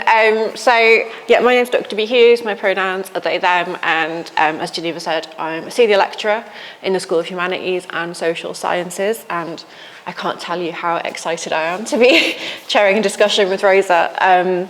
So before I start peppering you with 1,000 questions that I've come up with through the talk, I'd love to open it up to those of you in the audience, if you want, or I could start the Inquisition. The Inquisition. No, it would be nice, sorry. Nothing like the like torture on a wholesale. Actually, no Inquisition. Anyone got a question for Rosa? Yes, Emma. I have a couple of questions.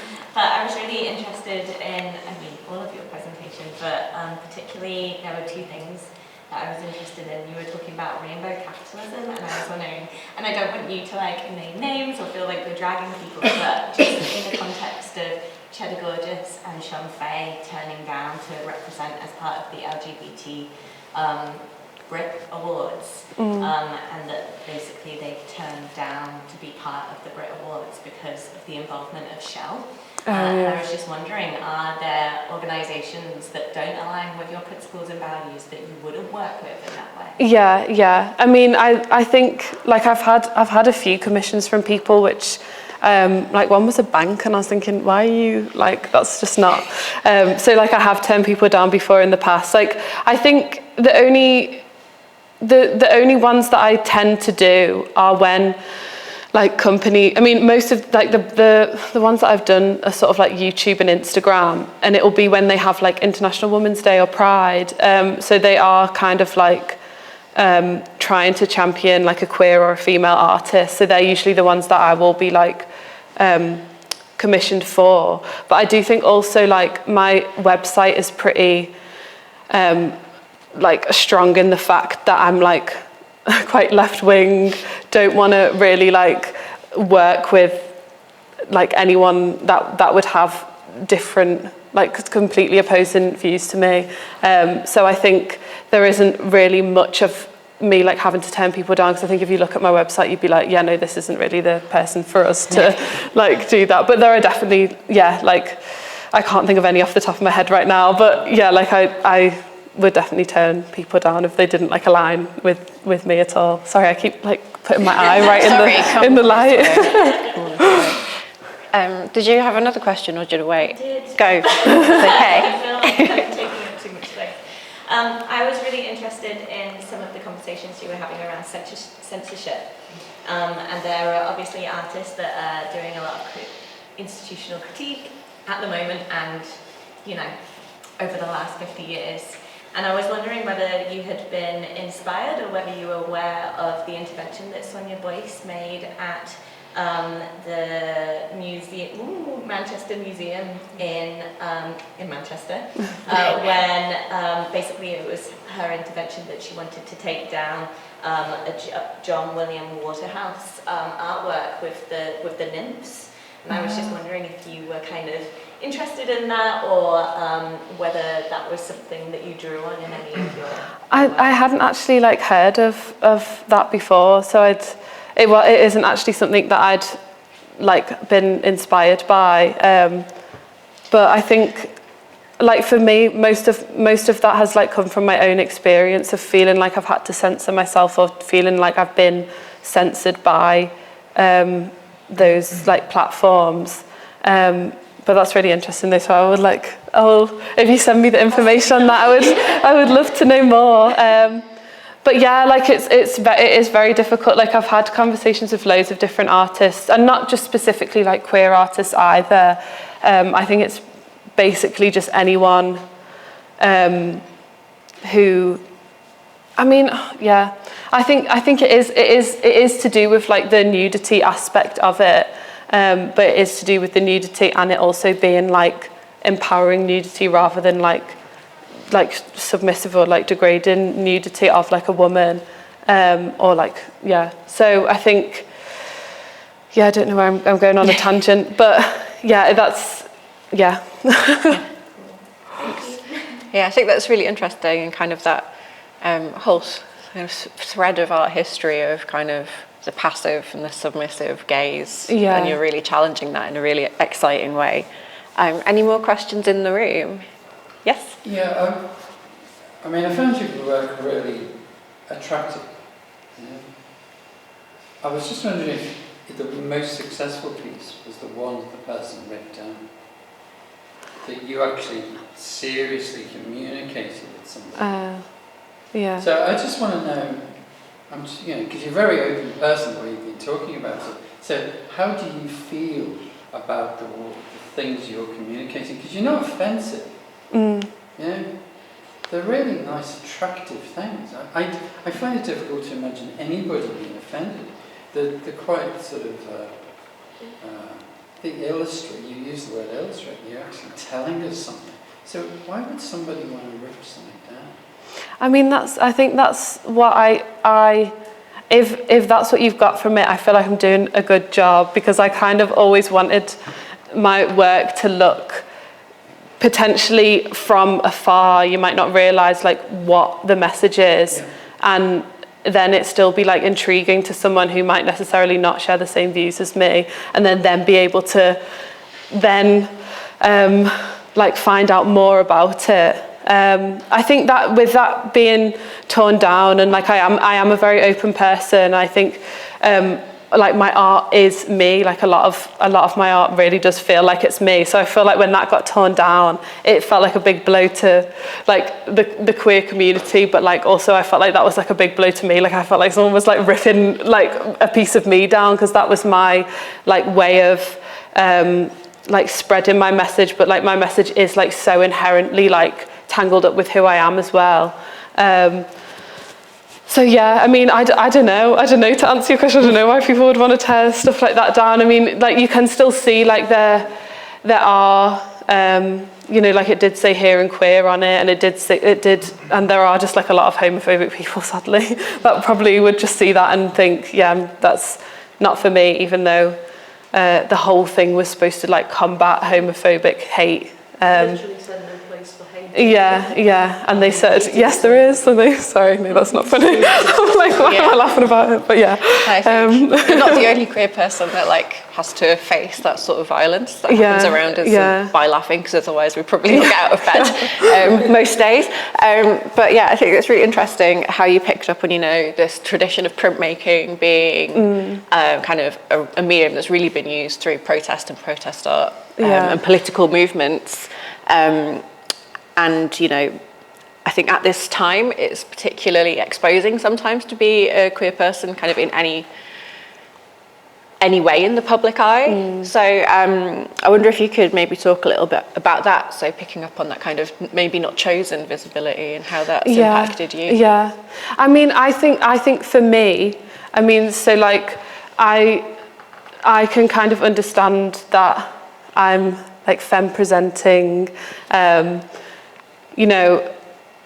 like a type, like I'm a person that's always going to be looked upon as like more favourably than other people within the queer community, and I think I can also like, I mean, I don't really like the term like straight passing, but like that, like I can walk out on the street and people aren't going to like instantly like see me as a queer person and instantly then want to like attack me for that, which is, and that's also like one of those double-edged sword things, because then it's sort of like I don't feel as like comfortable in my identity as what someone that does outwardly present as queer like feel in their identity, but I definitely say like, yeah, for me it's like a completely different experience. Like my partner is like mask presenting and black, and they have a completely different experience of walking down the street than what I do, and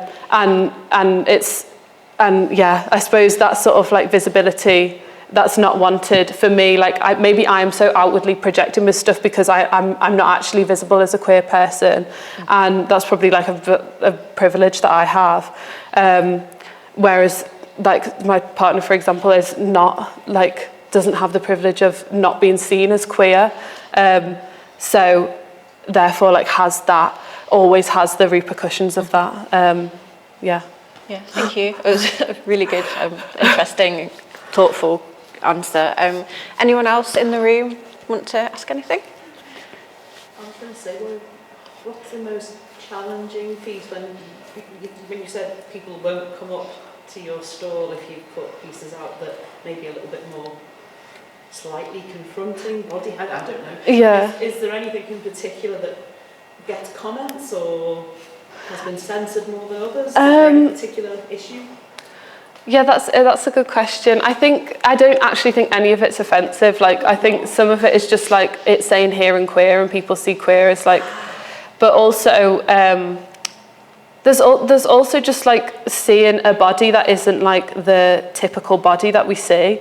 So like whether it's like a plus size body or a body that has loads of like body hair, like people aren't used to that. Like I always draw like hair on my women or like non-male people.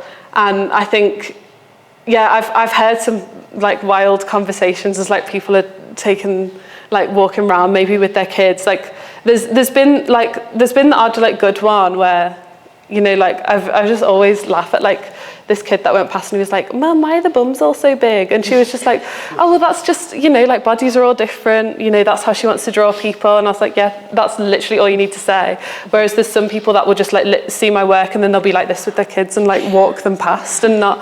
And I don't understand it. Like it isn't like that. And yet they'd go down aggressive. to, I don't know, any gallery and parade past the many naked reclining ladies on the walls, you know, looking really tired. Company because Rubens painted big bums as well. So That's a long history. Yeah, that's sort of like a light-hearted comment, but I personally don't find your work offensive at all.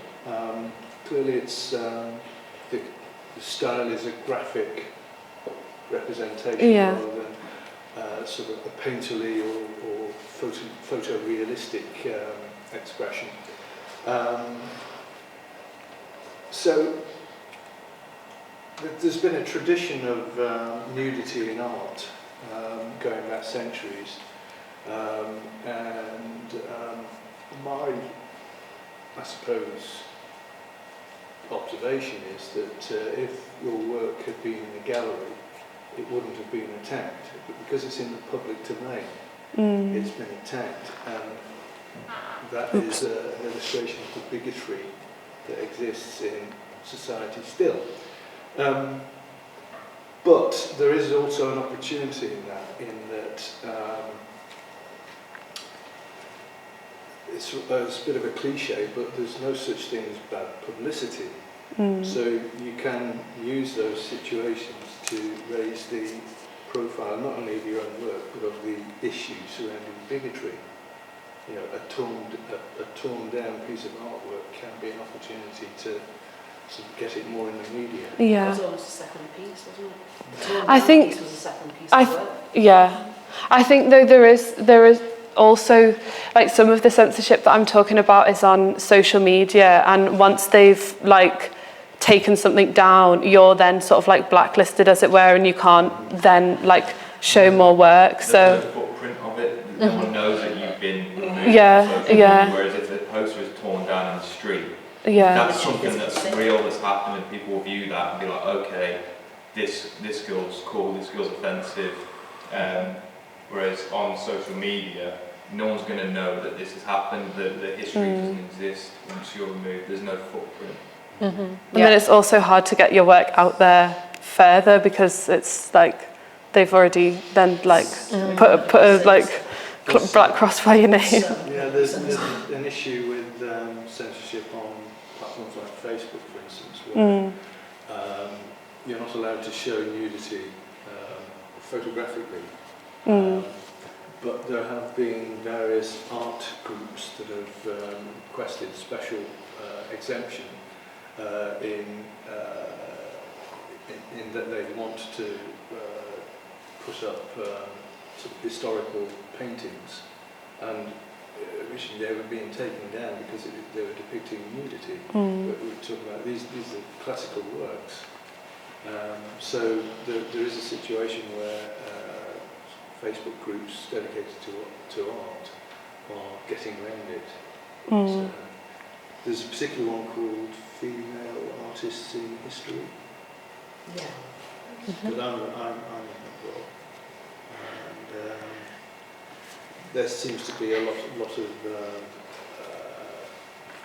artworks on there that are, let's say, getting through the censorship. I think they have a special dispensation against the censorship. Is it politics side of things? I think so as well, yeah. Because I mean, like very like early on in when I was sort of doing my social media stuff, I was like the things that I would hashtag. I mean, not even like I suppose I like hashtag queer and stuff. I remember I hashtagged anti-fascism once on a post, and it got taken down and removed, which is like pretty scary, isn't it? Because like, what's the opposite to anti-fascism? Yeah. But yeah, I think it possibly is the political side, or it is that it is maybe like bodies of people that have been shown more in like an empowering way, rather than like that, like I was saying before, like the. Well, that in itself is political. Yeah, I suppose, yeah. For sure. Thank you.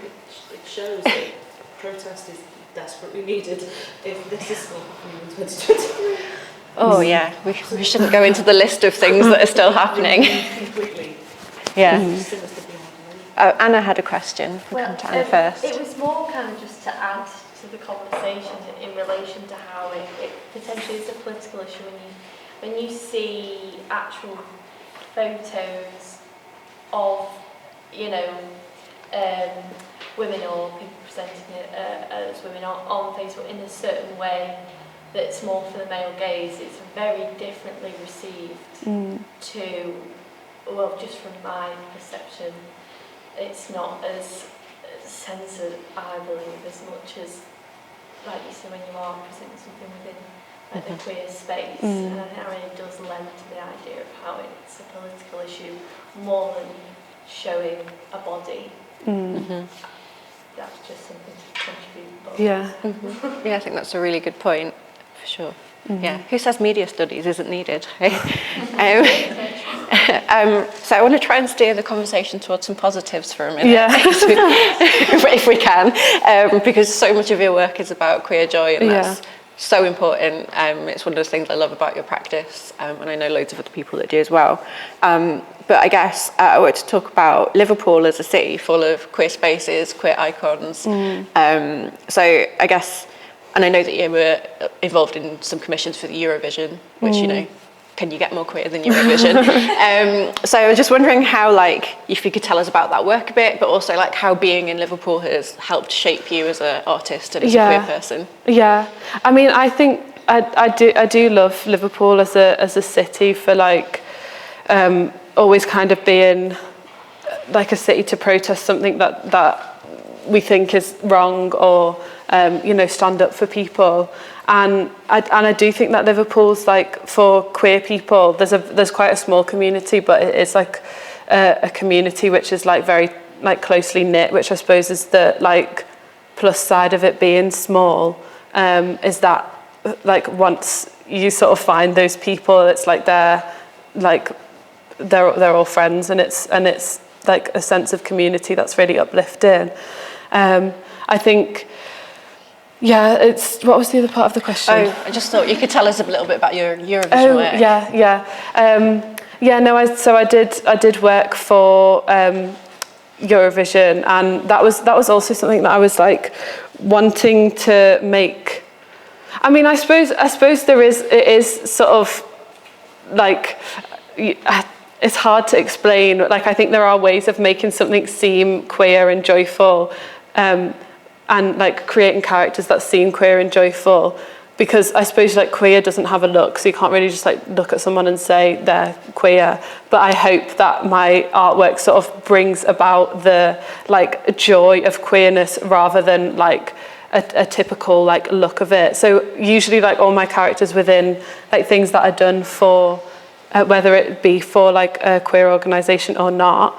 I do like to have that sort of like part behind it. I mean, I suppose Eurovision is very like it is a very camp sort of event, but again, like maybe the campness that's like the palatable camp to straight people, which is needed as well, definitely for sure. But yeah, it was nice to be part of something where I think Liverpool as a city really like championed our own queer artists within that though. So like even though there was that like outwardly like smiley face of like gayness to like the palatable one for straight people, they also had like quite a few events on that like lots of my friends took part in, and it was like much more of like a look into what it's actually like within the queer scene in Liverpool. So I'd like defo give Liverpool like kudos for championing those people as well. That's great. Yeah, despite it's been a rocky few years. Yeah, definitely. From the vandalism and some of the homophobia. Anyone in the room got any more questions? Yeah. Yes. How do you make your work? So like if I'm going to screen print something or risograph print something, usually I'll like sketch in a sketchbook first and then take that into like digital. Like I'll do it on Procreate usually, and then just use those, get the masters and then print them. But yeah, a lot of my work is just digital as well, because I think because most of my work now is like for social media, it's sort of like a bit for me, it's like it turns into an unnecessary step to like print it and then upload it again, like as a photograph of that. But definitely like the mediums that I use for printmaking like have their place in my practice. It's just not like, it's not all the time that I have the time or like facilities to be able to do that. But yeah. Thank you. I think we should probably start wrapping up. Yes. So thank you so much, Rosa. Yeah, thank you. And thank you all for your questions. Thanks. No microphone.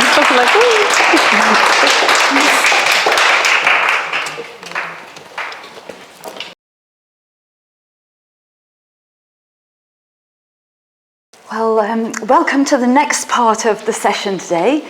My name is Emma Roberts and I'm Programme Leader of BA History of Art and Museum Studies here at Liverpool John Moores University. And it's my great pleasure to introduce the next artist who's going to talk to us about his practice today, Abdulrahman. Yeah. Abdulrahman Hassona, who's a multimedia artist originally from Egypt, but now based in the UK. And we heard earlier that Terry said that artists wanted to make change and do good. So that certainly applies in your practice, I notice. And again, this topic came up earlier with Sophia Noor and the topic of care, and we've just seen about empowerment and inclusivity. So these themes are definitely going to follow in what we're going to hear next. You've spent a long time, I know, travelling around Asia and Africa with an NGO and then making your work as a result of that. And in particular, you work with the connection between photography, storytelling and charity, and do much good by volunteering yourself and therefore empowering other people. And I think it's particularly impressive for us to know that you conduct free workshops for people to learn new digital skills in order to improve their prospects in life. So that's something that we're going to be hearing about perhaps today as well. But I'll make way now and allow you to tell us a little bit more about your work. Thank you. Hi everyone, my name is Abdulrahman, or you can call me Hassuna, that's my last name. Maybe I will start with a short thing happened with me. I arrived to UK before almost 4 years as a refugee, coming from Middle East. I used to live in the Middle East, like in different countries, and then ended by here. When I came before the COVID, I felt like stuck, like everything, like paused in my life, and nothing moved at all, because I was like waiting for decisions and this kind of like asylums process. And to be honest, like COVID was the good thing about like taking me. Yeah, maybe it's a disaster for everyone, but like for me it was like totally different because I felt like all the people like have the same situation as me. So I start thinking maybe that I need to think that's the life. Like everyone's situation need to have like starting a new journey, not like just to stop and feel like, okay, that's not my life. I need to wait and start from the beginning. So that's what I learned from the COVID, like, okay, that I need to start doing something. So I started like getting involved like with volunteering and like different communities where I am, like I'm living in St. Helens right now. Until now, like it's 4 years, I didn't get a decision for my situation yet, but I feel like I'm fully busy, I'm doing a lot of things. And that's what was like the good thing about COVID, not as a COVID because I know it's bad, but that's what I gained from the COVID time. As a refugee, I used to be in the communities which is like affected with the situation from asylums, and I heard everyone need to listen from the stories of the people who came in the country, but I felt like maybe we need to show like the other side. We need to show the people why do you need to help them, not like listen to the stories, because I think like now like everyone heard about like sad and poor and like this kind of stories, but why not to hear about the stories of the people who helping and getting inspired by them. So I work in a project called People of St. Helens, which is I did with Heart of Glass, funded by Open Eye Gallery, and I start telling the stories about the people who helping the communities. So let me show.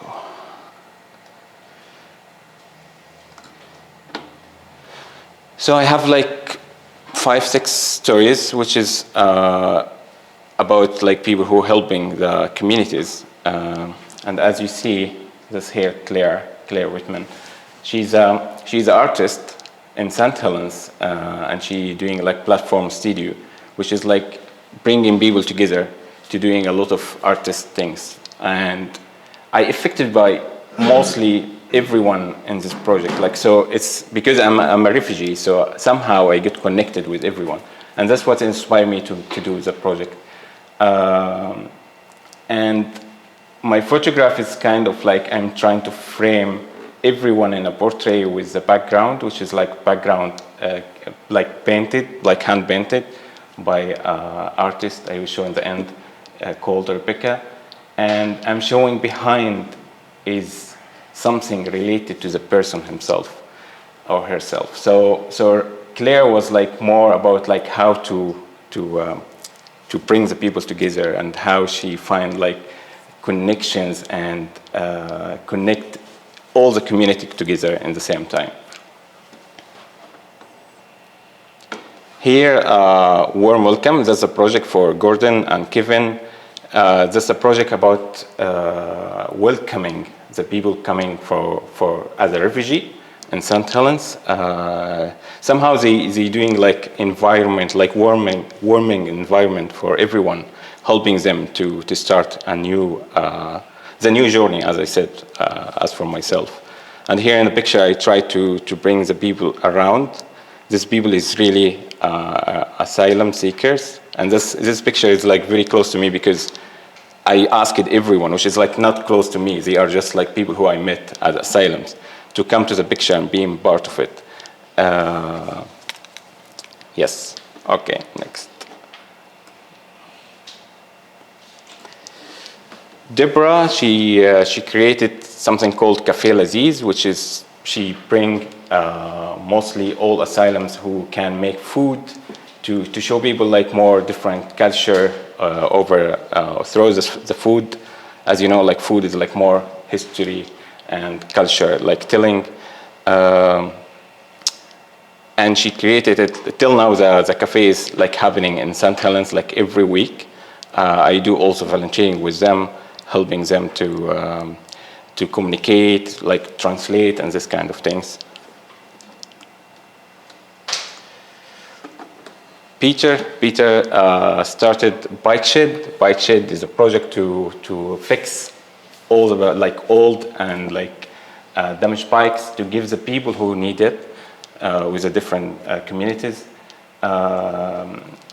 It started like 2017, and they give like really like hundreds of bikes for like different kind of people like who need it. Me as a person like affected by this also, because I remember like the first time I was looking for a bike, because I don't know if you know, like asylums getting like £5 a day to use when they are waiting for the decision. So I think like £5 is not enough even like to take a bus and going somewhere to get something and back. So I believe like the bike will be like helping for everyone to use, and this was really affecting project. Unfortunately, Peter now is like have like some illness. He's not doing it, but still the project running and like helping a lot of people.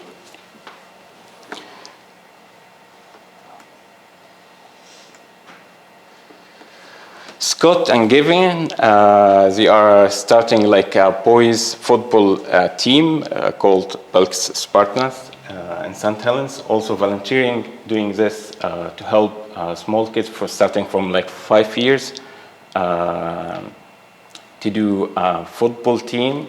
But I can't believe, like I've been around them like 3 years till now, so I saw some kids which is like growing up 3 years, and how they make like a really connecting family from this boys together, like doing, like teaching them a lot of things, not just like football. And till now they're doing a lot of things like related to football, like gaining a lot of awards and stuff. Last not least, Paul, or like both of them like are Paul, they started, they decide to take like a place in St. Helens which is like was damaged, poor, and like a lot of like not unused.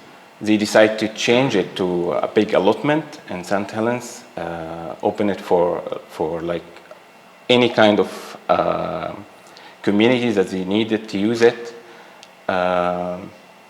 Now it's really huge, like a lot of like communities can use it, like a refugee or like disabled or any kind of needs can be there. Also people use it for like what's it called, like for to relieve and like feeling like better when you feel, because the place is like holy whole, it's like green, and it's called Sexton Avenue Allotment in St. Helens. This backdrop is made by Rebecca. Rebecca is the artist and painter in St. Helens. I decided to make the backdrop to make everything look like a piece of the whole story, not just like something we use from outside. Yes, and thank you. That's it. That's our project.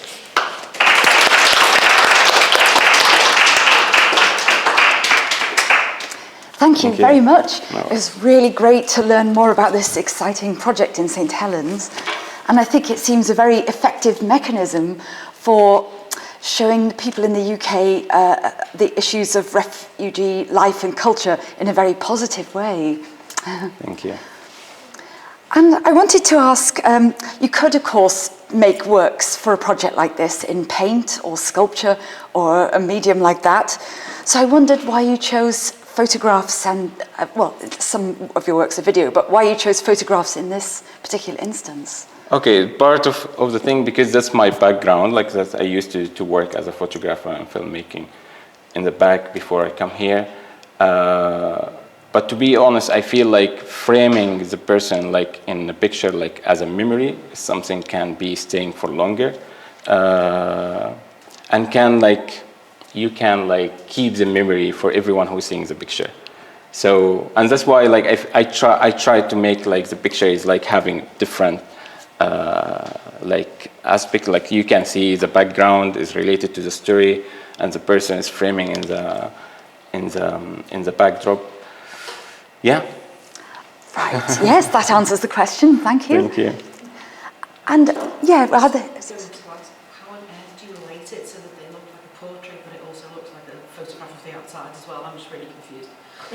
Again, sorry? How did you manage to light it so well that each individual middle part of the picture and the backdrop looks like if you zoomed in, it's a proper full portrait, but as you zoom out, it's still just the picture of the surrounding? This picture behind scene. So that's me. I'm taking the picture here. So So the picture is exactly this. So there's some pretty decent lamps. Okay, got you. Right. Yeah, this like a photography lightings. Yes. Yeah. So it's kind of like I made it look like a studio picture in the end, but honestly, that's like every picture from the location itself. Yeah, I remember the day even like it was windy and like crazy in the allotment, but I wanted to make it this way to look like real reflecting the story, yeah. I think that adds, say, bringing our collective ideas about art history, a sense of real respect to the person who's being photographed as well, because we then have memories of going to somewhere like the National Gallery or the Walker Art Gallery and seeing a studio painting of someone like that. So that's really nice as a way to raise up the person and reward them. And any other questions in the room? Oh yeah, Emma. I was wondering, I'd like to know a little bit about your ongoing relationships to the people in the portraits and whether you consider yourself, I guess, like a socially engaged or community arts photographer. To be honest, if I talk about this project, if I get your question correct, like I feel like it's mixed between my relationship with these people as a person, because I get affected because of my situation, but still I feel like there is a side of like something artistic. So, and that's what I'm trying. I try to mix them together. So I can't say like this is the only people who made impact in St. Helens. No, there is a lot of people, I'm sure of that. But these people like more like I get connected with, I can tell about their story more. And I don't know, does this answer your question or not yet? Yeah, I'm interested in your future work and whether you will continue working with the people in this project in the future, or whether you'll, move on to working with different people, or whether it's about the ongoing relationships that you have with these very special people. I think I would like to work more with people who do impact, even if I didn't affect it with them, because I believe, as I said, like there is a lot of people more who are doing this, but maybe I didn't know them. Yeah, so I lived in, for example, like I lived in Liverpool for like some months once I came here, and I met people who was like really doing also impact.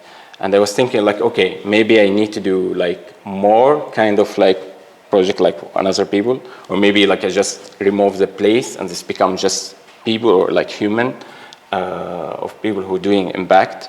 Because as I said, like I believe that's something we need right now, because people is like somehow knowing about the communities, but they need some inspire to get like involved and help these communities. So, or maybe we stuck like telling about the communities, but people is just like watching. Like we have this kind of communities now in like films, photograph, Netflix, everywhere. We can read about them, and we know what's happening. So we need to push another people to understand why would I like to help? Why do I need to help? So that's why I try to show the English people to the English people, not to show like, okay, refugee, for example, to the English people. No, I need English people to learn from like, or get inspired by the English people themselves. Yeah. That might help those people who are prejudiced against refugees if they see images of English people but then they're led to think positively about refugees through it. Exactly. That'd be a really good way to change prejudice exactly. and perspectives, I suppose. Yeah, not only refugee. I'm sorry, I'm just mentioning refugee all the time because this is something I get involved in more. But that's why I try to have like variety of like different communities and project of people doing this. Yeah. Where is this work shown? Is it in galleries or in community buildings? Or? Okay, we showed it. We showed one time after the project because I made it with Heart of Glass as a prototype project. So we showed it one time there, but this will be the next time I showed it in 27th of June, this last end of the month, in St. Helens. And to be honest, sorry. This is coming up then? Yes, I would like to show it somewhere, but still I don't, like I'm trying to get connection. That's my first project here in the UK.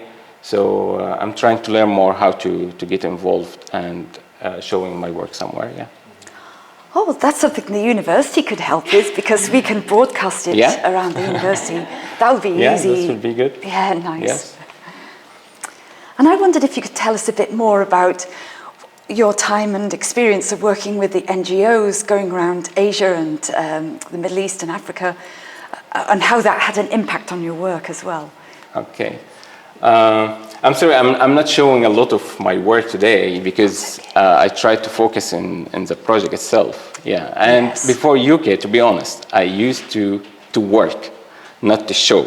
So, or maybe that's how my profession was going.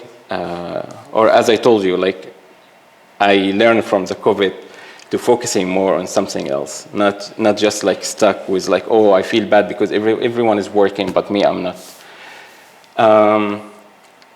I've been working with NGO in different countries, to be honest. Like I lived in Turkey, Qatar, and Saudi Arabia and Egypt. So I used to have this kind of mix, like, okay, I'm working, but I need to do like some volunteering. So, and that's like pushed me to, made me traveling during this work. So I've been in some countries in Asia and Africa, covering some work for charity companies. Yes, and yeah, and maybe that's also something which made me feel like culture should be like showing everywhere. It's not just it's not just like everyone should be called by the nationality or like color or something. Like, so culture is everywhere. Like you should learn about it, whatever, like where you are. Like people who living in their country need to teach other people their culture, and people who from different countries came to this country need also to show their culture, because everyone need to accepting each other, right? Yeah. Yeah, that's when we start to really realize we're all the same, actually. And these labels that we get because we're in one country or another, or there's borders drawn by somebody, yeah, it's irrelevant, really, isn't it? When you start to eat food together or make art together or something, we start to realize we're all the same. So that seems like a great policy to promote in art by you as well, that we can show each other's cultures. Thank you. Any other questions from the room? Oh, yeah, B. I'll try and turn it into a question. I just noticed like another theme and a thread that's running through quite a lot of the discussion today has been kind of about people's responses at a kind of like grassroots community level to institutional failures. So whether that's in the form of like big organisations or companies not tackling things like homophobia, or we know that our government is not doing a good job of looking after refugees, and things like that, or you know, like the way that the kind of, if you want to think of art history as a sort of institution, the way that it's erased women artists, and I just thought it's really beautiful how you kind of bring that humanity out in the portraits and its context. And I just would, you know, do you want to say a little bit more about that, or I don't know, your kind of that tension, or some kind of leaving all those like kind of bigger groups behind and working with like a slightly smaller group like Heart of Glass and within the community in St. Helens. Sorry, I don't know if that was very clear. No, just repeat the last question to get it. I'm sorry, that's my English, so excuse me. Yeah, I was rambling. So thinking about how important it has been to work at like a community level in St. Helens, rather than, you know, the big kind of governments or like organisations that have let a lot of people down. So just like how you've found that important and inspirational. Okay, to be honest, I believe in art as a part of life, not just like as art, you know. So I feel like art need to be like everyone who make art need to be somehow affected by that. So that's why like I start from St. Helens. Like I don't want to make it like a huge project or something. I believe that's like important for me to affect the people who in St. Helens more than people on outside in the beginning. So, and that's the message I think of what I'm doing, and just not just to make like, okay, I have a project, so I need to make it a huge or something, and just like getting somehow, you know, like. Yeah, maybe a lot of people will see it, but will not affect people the way if it's like getting closer to the people who is like being affected by.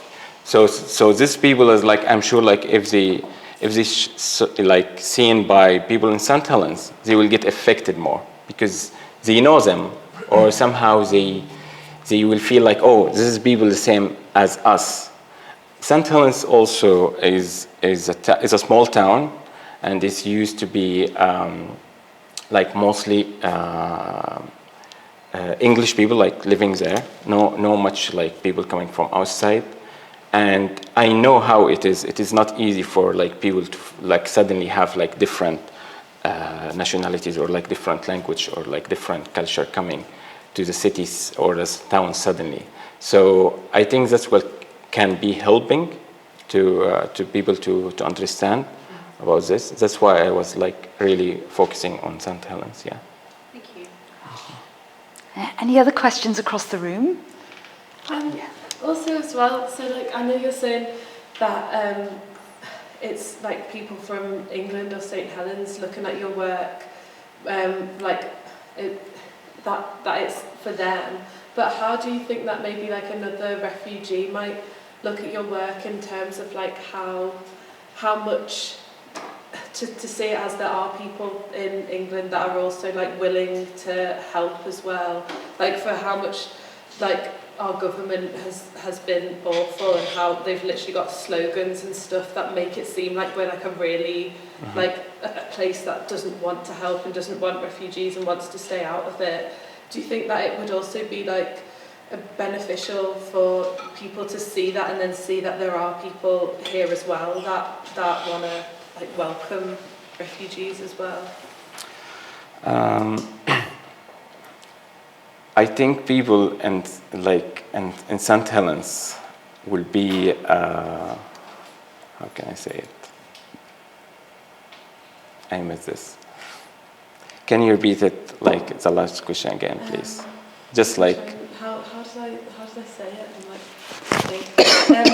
Do you think it's like as beneficial for refugees to see your work as what it would be for English people to see your work? So see it's like there are also people here that are welcoming rather than just people like within our government who aren't welcoming at all to refugees. You mean if the refugee will be feeling like weird because I'm showing it as like English people helping? Well, I didn't get at that question. I mean, I'm sorry. Like, do you think it's like I don't know how to. Good thing. Yeah, that's what I mean. Like beneficial, positive message. Yeah. But there is help here. Okay, I got it. I believe most of refugee like feeling like there is a help from the people. I'm not talking about like government or something. But the issue is like refugee is not the same at all. Like you can say like, oh, okay, this is like, let's say Syrian people are the same, or like Egyptian people are the same, or like all the refugees are the same. Like it's totally different. Like you can find like two people from the same country, but totally different, different at all. So it will not be easy to them to understand the thing, as you said. But mostly I can see that they feel like people helping more than the government. And they feel like it's the system is make things more complicated, which is like they don't understand more than it's wrong or correct. they don't understand it because somehow they are not used to live in this kind of like systems. So no, I can feel like they can believe like people like can help more than the system. Yeah. Ah, so it is beneficial both ways. Sorry to make your question more complicated. Yeah. Any other questions? Any simple questions? I've got a simple. Why St. Helens? Because I am living in St. Helens, I got affected by St. Helens, and maybe it was important because I know St. Helens is just start. When I arrived to St. Helens, I remember I used to feel like have like 4 or 5 people like from around, like from refugees, but now they have like a lot of people. So before 2 years, they just starting like opening for refugee. So I think it's something can be good for people. And I saw people not accepting this, and I can understand, like I'm not judging it, because I know it's not easy for like small town to suddenly putting like different culture, different people like in the town, and especially if they doing different things, like refugee coming with a lot of different things. So when they don't know about the culture here, so they do mistakes easy, and they didn't mean it. So people can judge this so easy. So you need to show something to make this like more smooth and make it like work. So I think it would be good in St. Helens. Yeah. In Liverpool, I think this will be normal for people somehow. Like we will hear about this as living with refugee, and the city is already open more than anywhere else. Yeah. I've always wanted to ask somebody a question, a refugee question. So you left Egypt. I lived in Egypt. Egypt, yeah. You ended up in a place called St. Helens. Right. So what did you think of St. Helens when you were around? Christianity, like religion, town. Yeah. Anything, I think, yeah. Yeah, that's easy to answer. Yeah. But I don't know if this all refugee think this way. Maybe because I know, like Egypt is like half Christianity and half Muslims. So we know about this. Like we have schools called Santa Teresa, like we have this kind of things. But I think St. Helens not showing this religious thing so much, so people doesn't feel it. I don't know if that's correct. That's what I feel. Yeah. And if you see my website, this will guide you to my other platforms, which is like showing more of my work. So in case you want to see a different work I did, yeah. Oh Thank yes, you so I'm much. sure we'll all be looking at the website. Sorry if I'm taking too long. No, not at all. Well, thank you once again for presenting to us today, and we'll look forward to seeing your work more in the future. Thank you very much. And I'll hand over to Geneva now then. Thank you. Thank you so much, guys. Thanks so much for your presentation, Abdurrahman. That was fantastic, and it was nice to finally get to see the pictures of your project. So it's slightly sad to be bringing a close to the exhibition today, as well as obviously today's events. But I think over the course of the programming, as well as today, it's just been nice to bring together so many people and to connect with you all while sort of honouring the life and work of Fanchon.